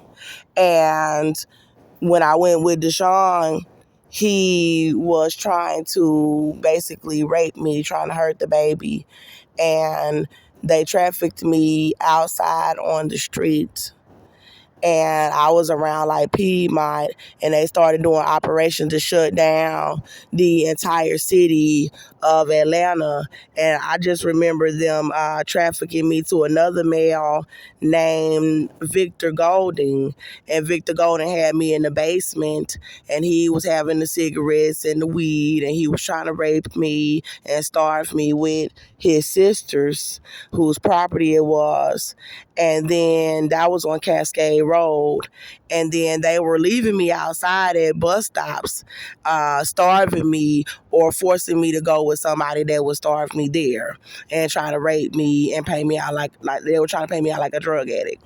So I was started staying in these motels, but they were having different gang members trying to traffic me every other night for somebody to rape me in a motel room, and starve me and try to hurt the baby like that.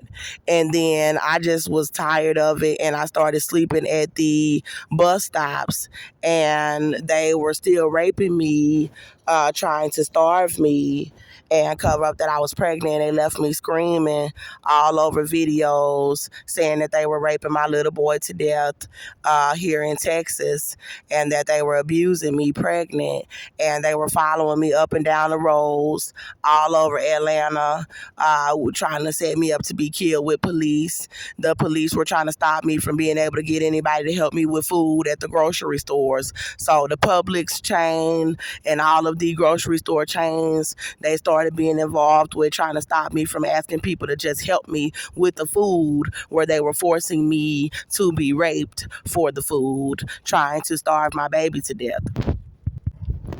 So God had came over me, and the Holy Spirit was like, your family sold your little boy as a sex slave in Egypt. And I remember he was like, when God showed me that, I was like, no, no, no, they cannot get away with this. They cannot get away with selling my baby boy as a sex slave and setting me up like this. And I was pregnant and abused, and I was very small. If you go on my channel, you can see that my stomach was damn near flat, and there were the heartbeat recordings and things like that. So right now I'm a decent size, and you can see the baby kicking in my womb that is still alive. And I remember I went to a male's house on Central Drive, and my sister Larissa Jones, she was setting me up with these men. And I had told Larissa, I spoke to her and I told her because I needed her help to buy my ticket because I had lost my ID. I believe someone stole it. I was in a public library. They were surrounding me around the public libraries, trying to stop me from typing up the 911 calls and the evidence that I was protecting myself and from Austin John Metter.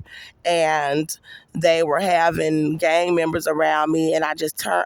I wasn't watching my bag for one moment, and all of a sudden my wallet went missing with my ID and everything, and I wasn't able to get any hotels or motels anymore, and I wasn't able to get employment. And my sister, I needed her to purchase my ticket for me to come to Houston, Texas, to see if my little boy was still alive with Cynthia Olvera in Magnolia, Texas. So I needed to catch the Greyhound to Houston. And my sister started plotting on me with Cynthia Olvera, Larissa Jones, and her boyfriend Vince Menifee, when I told them that I was coming back to Houston to see if my baby boy was alive. And Vince said, don't go messing with them white folks. You know they crazy. And I said, they said they was raping my child to death. Ain't no they crazy, nothing. So when I was on my way on the Greyhound to come back here, and I was posting it on my channels that I was on my way back, I had already been telling that they were raping my child. God had told me at the Black Men House on Central Drive, they had him trying to rape me and starve me, but I was not letting him rape me. And I was seeing Cardi B's husband, Offset, in the spirit. I seen Cardi B and Offset when they were setting me up in the jail. I seen them in the spirit when they were setting me up with Marcus Eugene Mitchell, when they were setting me up in different locations, I think with Bruce White. And then when they were setting me up on Central Drive for them to starve me there, I saw Offset, and he knew that they were starving me, and I saw something about him knowing about my maternity clothes, that I was pregnant, and that they did not have me walking around in maternity clothes, but I was in regular clothing, basically, and a lot of provocative clothing.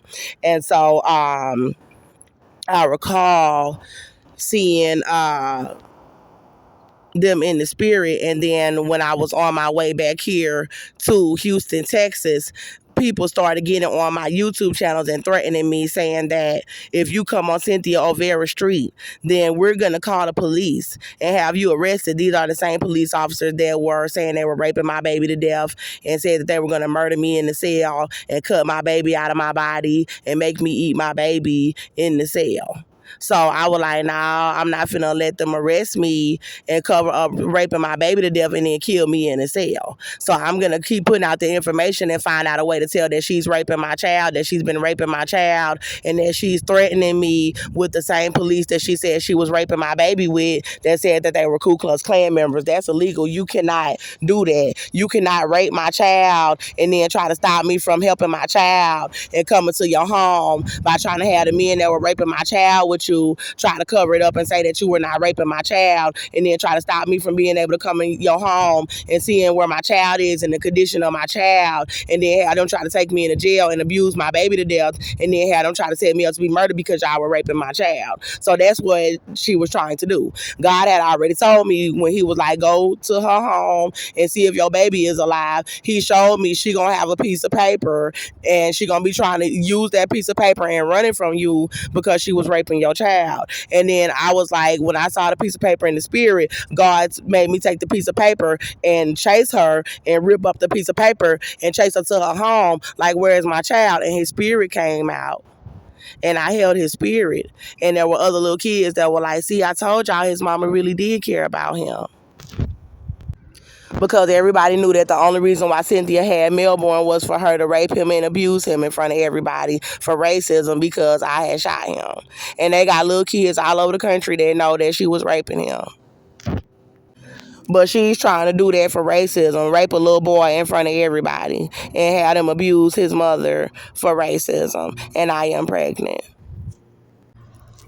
So I could not go to Cynthia's home when I got back to Houston. They had a black woman talk to me on the bus that was from New Orleans. She said her name was Adrian. My name is Andrea. And she had a little black boy with her, and she brought us to the Palace Inn over by Beach Nut, I believe.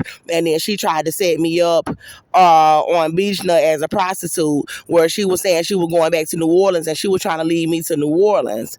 And I don't know if they were raping my child down there, but somebody from New Orleans is involved with trying to cover up that they said that they were freezing his body somewhere, that they had raped him to death already. And so we went to this Palace Inn. They running the sirens right now, so it's a possibility that they did rape him to death and that they are freezing his body or whatever whatever I was told. So I tried to get out there to my son immediately when I first came back, but they were threatening me with the Ku Klux Klan police, the Montgomery County Police Department and the Conroe Police Department. They are Ku Klux Klan members, and they were raping my child with Cynthia Olvera. So they're threatening me, trying to stop me from seeing if he was alive at her residence. And so they're having them do the operations around me to try to set me up like I'm a prostitute and a bum, to try to stop me from filing charges on Cynthia because she was raping him with the Ku Klux Klan and with police for racism. So I was being forced out of the Palace Inn because she wanted me to come back to New Orleans with her. And I was like, no, I'm not leaving, because I had already told Adrian that Cynthia was abusing my child and that I needed to go check on my son in Magnolia, Texas. That's where Cynthia was living. And that's an ambulance. They got the ambulances riding around trying to kill the baby for racism from all these hospitals that's lying about the pregnancy for racism. And they are trying to cover up raping my child, and they raped them to death for racism. So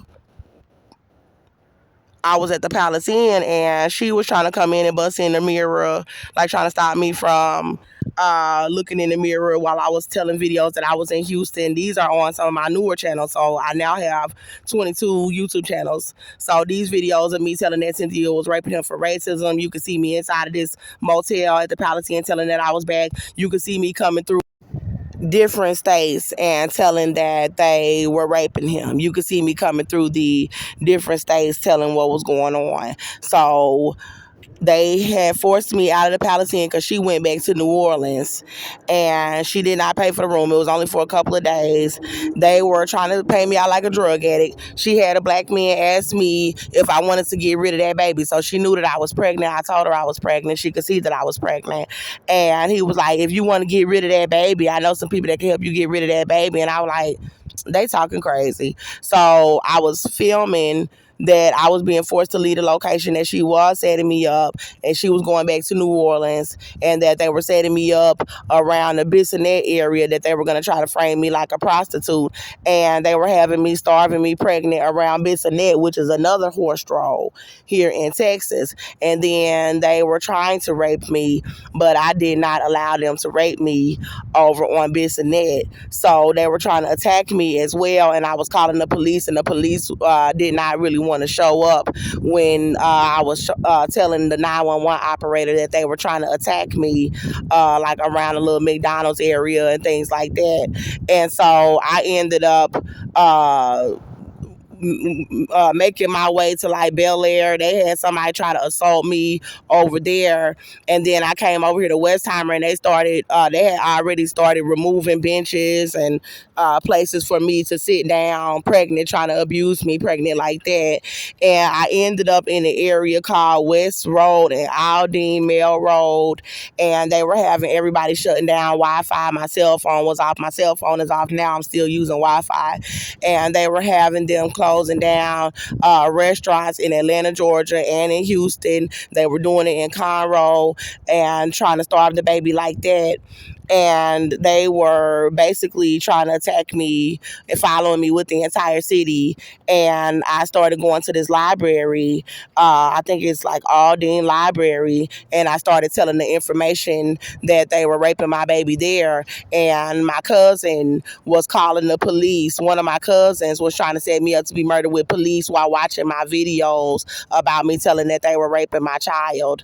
And my sister Larissa Jones, in the spirit, Larissa, I saw her trying to give me another baby, and that they were laughing like, oops, like we set her baby up to be raped, oops, and thinking that it was funny, and then thinking that they could try to replace my baby with a black child, and my baby daddy is white, and the baby that I'm carrying is mixed with white. So they were trying to starve the baby, and they were having like Walmarts and grocery stores trying to call the police and have me harmed with police for asking people to help us with the food. And I had asked God, what is it that they're trying to do with this baby? Because I had fell off of one of the bus stops over there in that area, and God was showing me some black women. There were black women from Africa, and there were black women from around the country that were like, where is your baby, Andrea? And I'm like, they trying to make it seem like I can't go over there and see if my baby is alive. And they were like, what are your sisters doing? Why are they letting them do this? They were like, we'll go over there with you. And I saw the police asking, it was some corrupt police, some old white police, and they were like, where's the newborn? Where's the baby? We want to sex traffic him. We want to sex traffic the baby for $400 an hour. They were already saying they were raping my other child to death, and then they were saying that they had wanted to sex traffic this baby. And so I saw them get shot up by somebody in the spirit. They got shot and killed. And I knew that my family was trying to sex traffic this one as well. In Atlanta, Georgia, I saw that there were women trying to steal the baby in the spirit, that there were people that were trying to sex traffic the baby in the spirit because they knew the hospitals was lying about it. So a lot of people was trying to get the baby. I ended up being intimate with Cardi B's husband, Offset, in the spirit while they were starving me on the ground. We started being intimate in the spirit, and I ended up walking all the way to Spring, Texas, which is right outside of Magnolia, Texas, where Cynthia Olvera was raping my child. And I started telling them videos around that area that she was raping my child, and going to the Walmart and loading up the videos on the Wi-Fi. And then the Walmart staff set me up with police for them to traffic me back to the city where the shooting happened. And then they tried to kill the baby out there, saying that they were going to help me in the shelter, and the shelter was poisoning water bottles and trying to set me up with the Ku Klux Klan in Conroe, Texas, where my apartment was, where the shooting happened, and where he got me pregnant, where they stole my son and said they were gang raping my baby to death. And so they staged me outside at the end of 2021. So it was Irma Marshall, my cousin, when around the time that I started being intimate with Offset in the spirit, around Alden Library, Irma was crying in the spirit while they were still doing it. And I was like, don't cry. But here she is still trying to set me up. So around that time, when they had trafficked me to the shelters, the Holy Spirit said they letting Austin lie about my pregnancy, that they are letting him lie about my pregnancy. So that's why everybody is abusing my baby and me, because they're letting him lie about my pregnancy. And then the Holy Spirit said that Cynthia took my son, that I shot Austin, and Cynthia took my little boy and said that she raped him. So the Holy Spirit told the truth about that. And then my sister Larissa, this was right before I left the shelter. I believe it was December 27th, 2021. I filed a police report on Larissa Jones, Shakina Jones, Andrew Jones, Irma Marshall, Kiana Wiley, Cynthia Olvera, Joe Olvera, and Austin John Meador with the Conroe Police Department. With the police department that they said they raped him to death with. I had to file a police report with them. And I told that they said they were raping him to the police department, that I already knew that they were raping him. They were trying to set me up around the city, but I still needed to have documentation and then see if there was anybody that was righteous on the force that would try to pursue the case. This was after I had a vision of Larissa and they were cleaning up blood. She was helping some black men shampoo blood out of carpets. And I was like, I heard this black woman trying to introduce Larissa and say that she was married to a grand worshipful master, which is a black Freemason, and they said they were raping my baby to death with the Ku Klux Klan for racism. And I looked at her, and the black woman said that, oh, she's got a skincare line, a soap line, like she sold my baby out for a natural soap line. And I was like, Larissa. And I ran out of the house and I almost fell to my knees. I'm calling the police. And I like fell to my knees. And when I woke up, I was like, I know these police said they were raping my baby with Cynthia Olvera, that they were raping them to death, but the Holy Spirit said call the police. So I called them. When they came, they tried to ask me, do you have any mental problem? I said no. These people were raping my child, and I done passed all psych evaluations. So I gave them the police report, and then the shelter trafficked me out of the shelter the next day. They put me out of the shelter without anywhere to go. And then I went to the Salvation Army in Conroe, Texas, and they tried to attack me and murder me inside the shelter and outside of the shelter to try to cover up them raping my child and that I was pregnant, and the baby is still alive in me.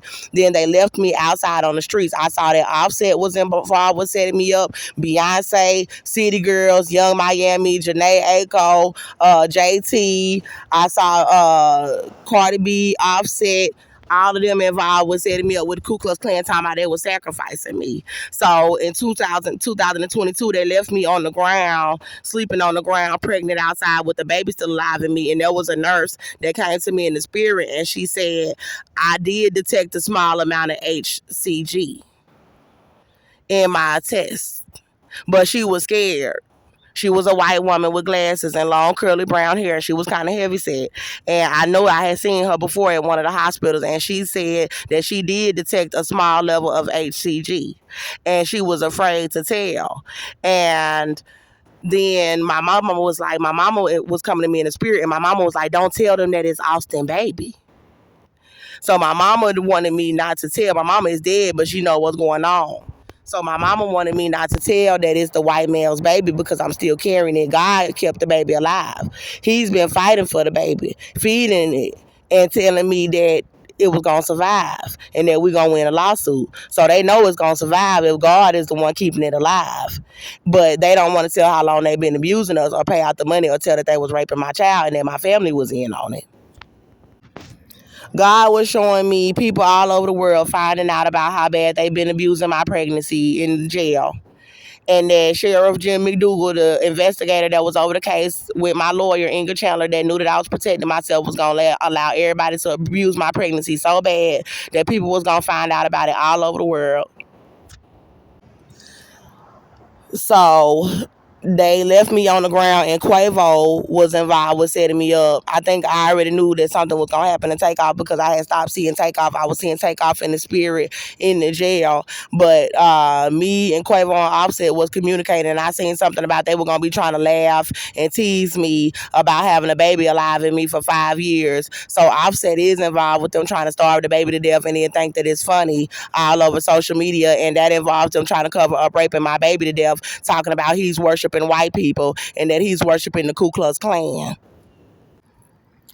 So I ended up working 2 jobs and trying to get an apartment out there in Cairo. But because they said they were raping my baby to death and they were trying to stop me from going to Tracy Gilbert's courtroom and asking and demanding him to have my child returned to me, they refused me an apartment, and then they extorted me out of the money that I saved for the apartment, putting me in houses with crackheads, and there were bed bugs, and they had taken my money and forced me to have to go to a motel and give them all of my money at a motel, to where I just came back to Houston because they were trying to say that they could not rent me an apartment. I was like, well, I can come to Houston and I know that they'll rent me an apartment in Houston, and then I will go back to Montgomery County and I will go to Tracy Gilbert's courtroom and ask and demand them to return my child to me if he is still alive, or press charges. So when I got back out here to Houston in 2022, they immediately started having black men try to traffic me and starve me. They immediately started denying me into the women's shelters, and then they were having people try to stop from helping me with food. So I started having visions around me sleeping at bus stops, around I stopped letting men rape me. Pregnant, and I just started asking people for the donations and telling them that I am pregnant, I am homeless, will you please help us with the food? So they were helping us, and I was still putting out the information about how badly we had been abused, and I had the fetal heart monitor up until the end of 2021. So I was posting the baby's fetal heart monitor recordings, but by this time I was so well developed that the baby was kicking, and you could see the baby kicking in my womb. And in September 2022, God said that I had a multi-million-dollar lawsuit and that I'm going to be a millionaire. So I was around the Galleria area, and they started filling up the mall from all over the country, knowing that I was telling the truth, that the baby is alive in me and that I have the multi-million-dollar lawsuit. But they were trying to help set us up with police, and they were trying to starve us. And I started having visions of my cousin Kiana Wiley trying to set us up to be murdered with Ku Klux Klan members and white devils. Because if you try to murder my baby, then you're trying to kill me, because you know that I'm going to protect my baby. So yes, they're trying to set us up to be murdered. Her mother, Barbara Thomas. I saw her in the spirit trying to set us up to be murdered with Kiana Wiley. And I saw Shakina Jones trying to set me up to be murdered with gangs where they were trying to abduct me. They were trying to traffic me. They were trying to traffic me in boats. They were trying to take me on water and traffic me on boats. And Shakina was involved with that. And then I was seeing Cynthia Olvera trying to have police officers try to harm me around the mall, trying to have them accuse me of something and try to arrest me. And then I saw God showing me Austin John Meador, my baby daddy, trying to set me up with people to try to say I'm stealing stuff out of locations. And God said it's because of the lawsuit, about the multi-million-dollar lawsuit, about the millions of dollars that he says that I am about to get, that Austin is chasing me with people trying to stop me from getting the money. And then I saw Cardi B and Offset. We were being intimate in the spirit, but I saw stuff about Beyonce and Jay-Z. But by the time that we came into, I saw 2023 coming into 2023, that Offset and Cardi B were trying to do a ritual, where they did do a ritual in 2021. I forgot to tell y'all, where when they were starving me in Atlanta, Cardi B got pregnant and did the ritual for her son, thinking that they were going to starve my baby to death and rape my baby with the KKK, and then announce that she was pregnant and give publicity with the KKK while they were abusing my pregnancy and think that it was funny and cute. So the baby is still alive in me, and they tried to do the ritual again, where Offset and Cardi B wanted people to try to make the baby's fetal movement stop, where you could see it kicking in my womb, and then they wanted to announce that they was pregnant and try to humiliate me all over social media by saying that my baby was dead in front of the entire country. So I saw my father, Andrew Jones, throughout this time frame, he's been letting them lie and try to say that I'm pregnant by a black man. So all these men that was raping me, my dad has been trying to cover up who I'm really pregnant by. And in Atlanta, I saw him trying to starve my baby to my back in the spirit and set me up outside like I was dirty and nasty for Ku Klux Klan members that said they were raping my child to death. So Andrew is involved with still trying to set me up. So coming into 2023, I had seen Puff Daddy and things like that at the end of 2022. And coming into 2023, I saw Puffy in the spirit in 2023. And God said that I have a multi-million dollar lawsuit, but he said how much it is. He said it's $180 million about my pregnancy. And he said that it's $70 million about them raping my child. And he showed that he said that Larissa and Shakina Jones, my two sisters, that they are selling me and my kids out to the KKK. And the Holy Spirit has been fighting Larissa and fighting Shakina to the point where God pulled out knives on Larissa and Shakina about my kids, about setting them up to be raped and abused, and they are still continuing to do it. God even showed Larissa and Shakina the baby in the spirit. My cousin Irma Marshall came up to me at the bus stop telling me that Cardi B was involved with aggravated assault and some stuff about Offset. And then God was showing Offset trying to set me up in abandoned apartments and abandoned motels. I was getting motels and I had got a job, but somehow my wallet went missing again. And now they have me staged outside after all of the videos that I shot in the motels and everywhere where you could see the baby moving alive and me still had the shelters denying us. They have me now sleeping on the ground. I was sleeping at bus stops. They're putting bars up on bus stops and removing bus stops, trying to abuse the baby to death. And then they are having another hospital. I had a vision just 2 weeks ago of God showing that the baby is going to survive. The baby is going to be able to walk. The baby is going to be able to talk very well, better than most children at a very young age. That the baby is going to look just like the father and just like my son Melbourne. God was showing me the baby was going to be talking at a very young age, and the baby was talking very well. There was no retardation. There was no spinal deficiencies. The baby could walk. The baby could run. It was a normal baby. And God has said that because they are still trying to starve us in the area and not pay out the $250 million, that he will raise the settlement to $1 billion because they're trying to set us up to be murdered with security officers and with police, where they're trying to stop us from getting food and they're just trying to starve me outside. They're shutting down the local laundromat to try to stop me from washing my clothes. They're having all of the businesses shutting down their bathrooms, refusing me to come into the restrooms because I've been freshening up in the restrooms and putting out evidence about my case, where they're trying to make me look like a junkie on the streets. And God showed the baby talking very well, and he said, now let's go to the hospital and talk to them about getting the baby out. So I went to Texas Children's Women's Pavilion and I filmed the baby's fetal movement the entire time inside of the hospital. And I told that she was going to lie about it for the Ku Klux Klan, and she did. She lied about it, and she had them bar up the bus stop where I have been laying down, which is why I was laying on the ground. And she's having everybody in the community following me. She's a white woman named Robin that was claiming to be a midwife. She's doing it with the entire hospital, and then she's having them all following me around with police and firefighters and ambulances, and they are trying to kill the baby. And God was showing Cardi B is trying to steal all my business ideas. So God has told me that he's going to start me a makeup line, a shoe line, a hair line, a skincare line, panty line, lingerie, all of these different businesses with my money. And Cardi B has been stealing all of my ideas and trying to have people starve the baby to death, trying to stop me from winning the $250 million. And then she's going off and trying to do all of my ideas first. So right now I have this cart and I have to try to make myself look presentable outside with a handheld mirror. And I'm going to the West Chase Robinson Library here, the Judson West Chase Robinson Library every day, and putting out the information, and they're trying to set me up all inside of the library.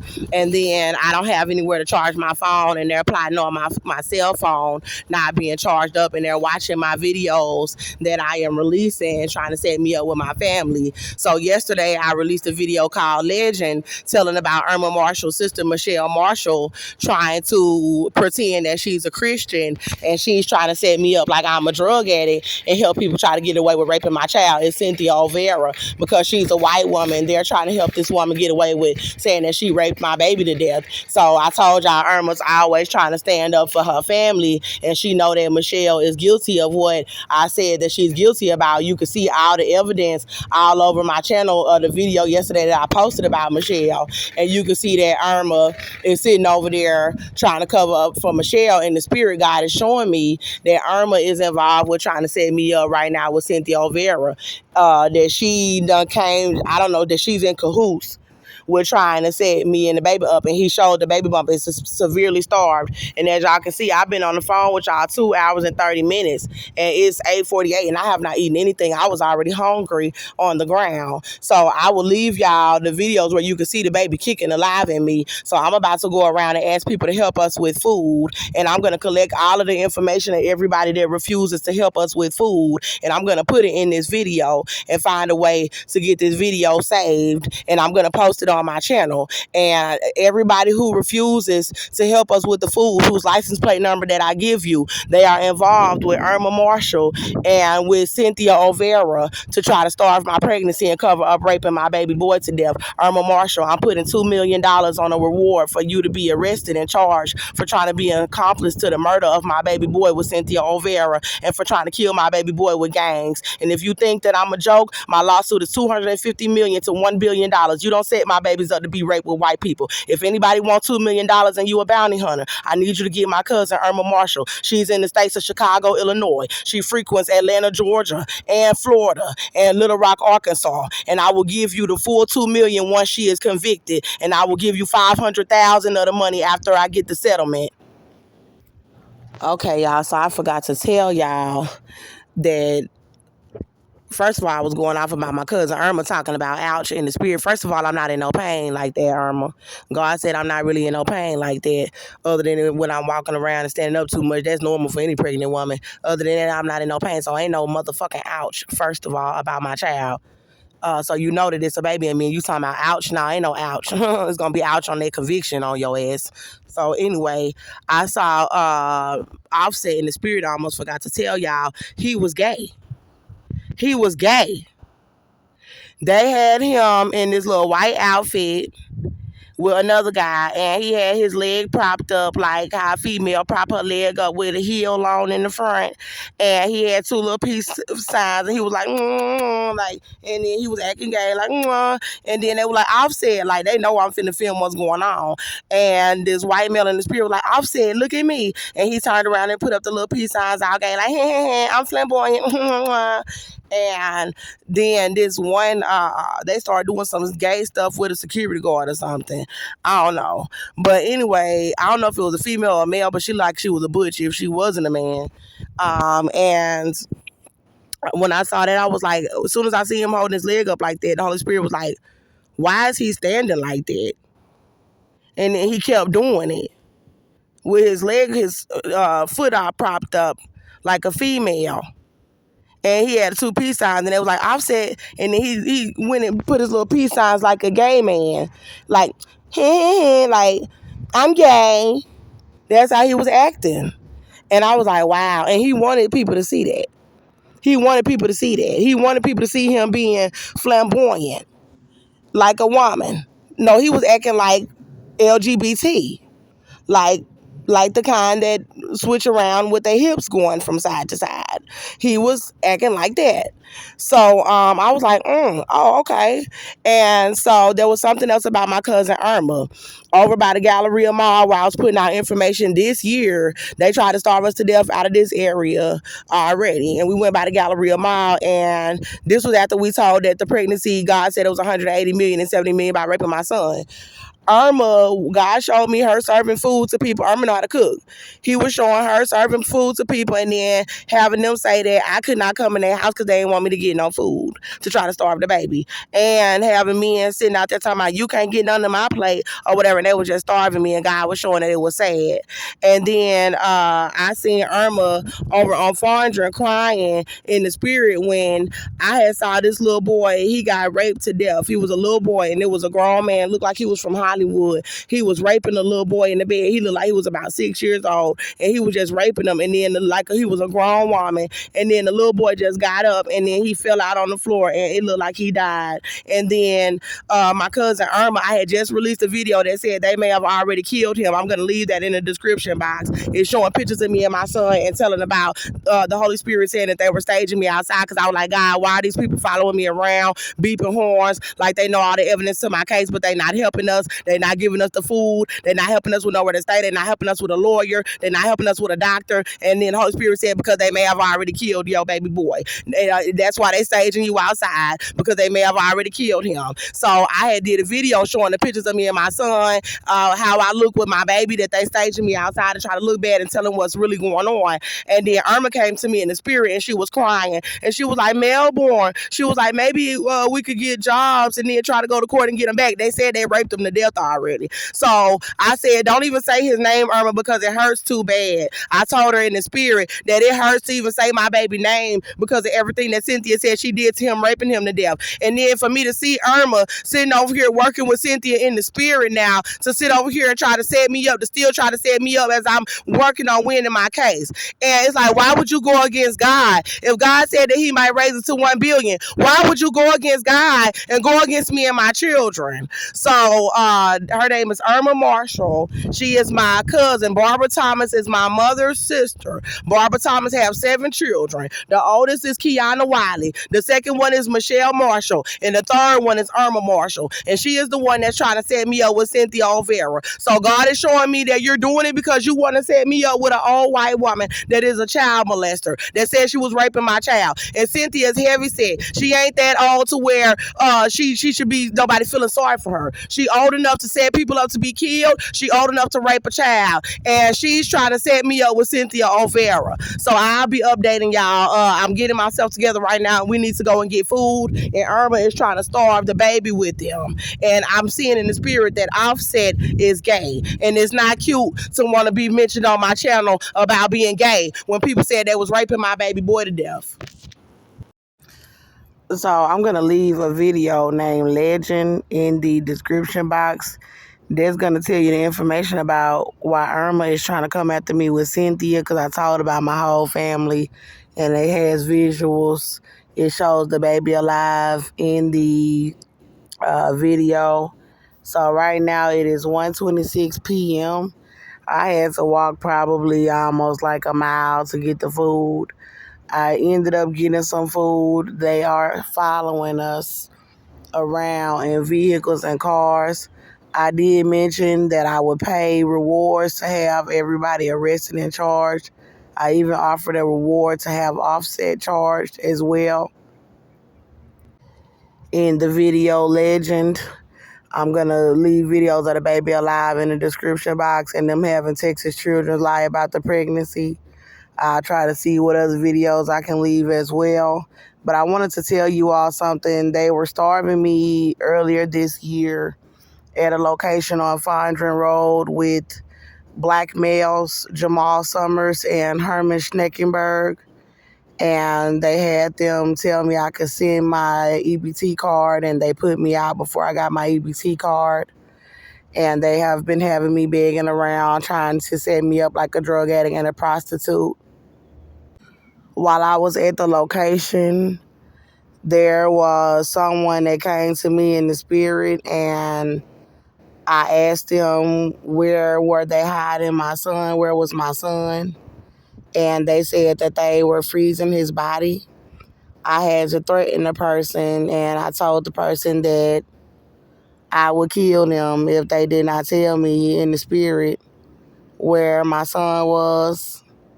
It was somebody that was saying they were involved with raping him.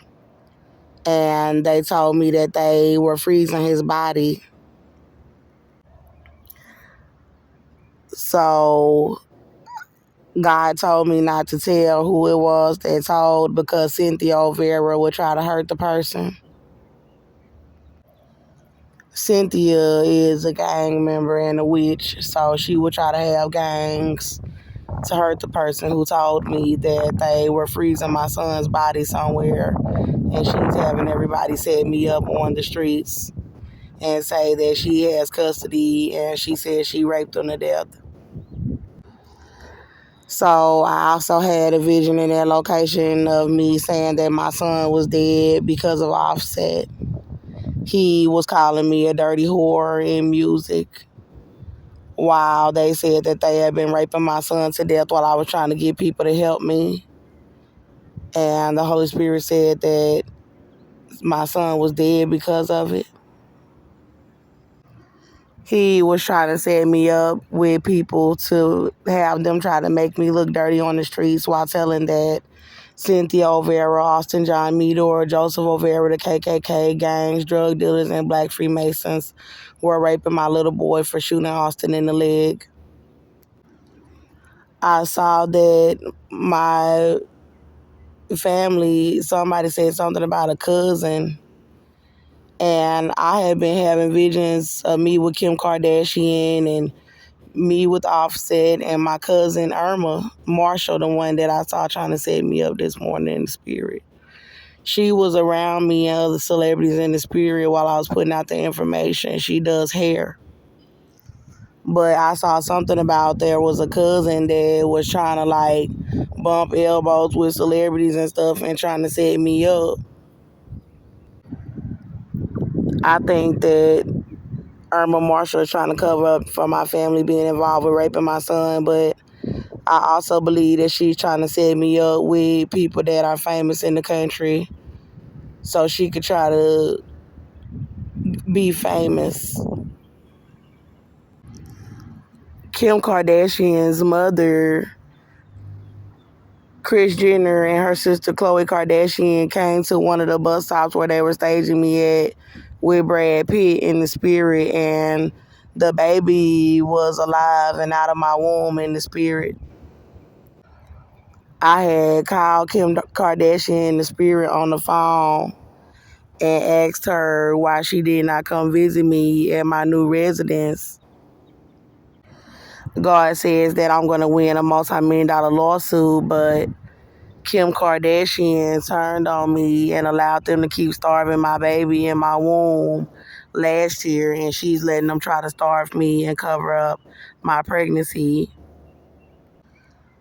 And she's allowing them to get away with saying they raped my little boy to death and set me up on the streets to look like I'm a junkie and a drug addict and trying to stop me from winning my $250 million to $1 billion lawsuit. My cousin Mimi was there with me with Kim Kardashian in the spirit. And now my cousin Irma was there with me. And now Irma is over here trying to set me up with Cynthia, the woman that was raping my child, and trying to starve my baby to death with gangs.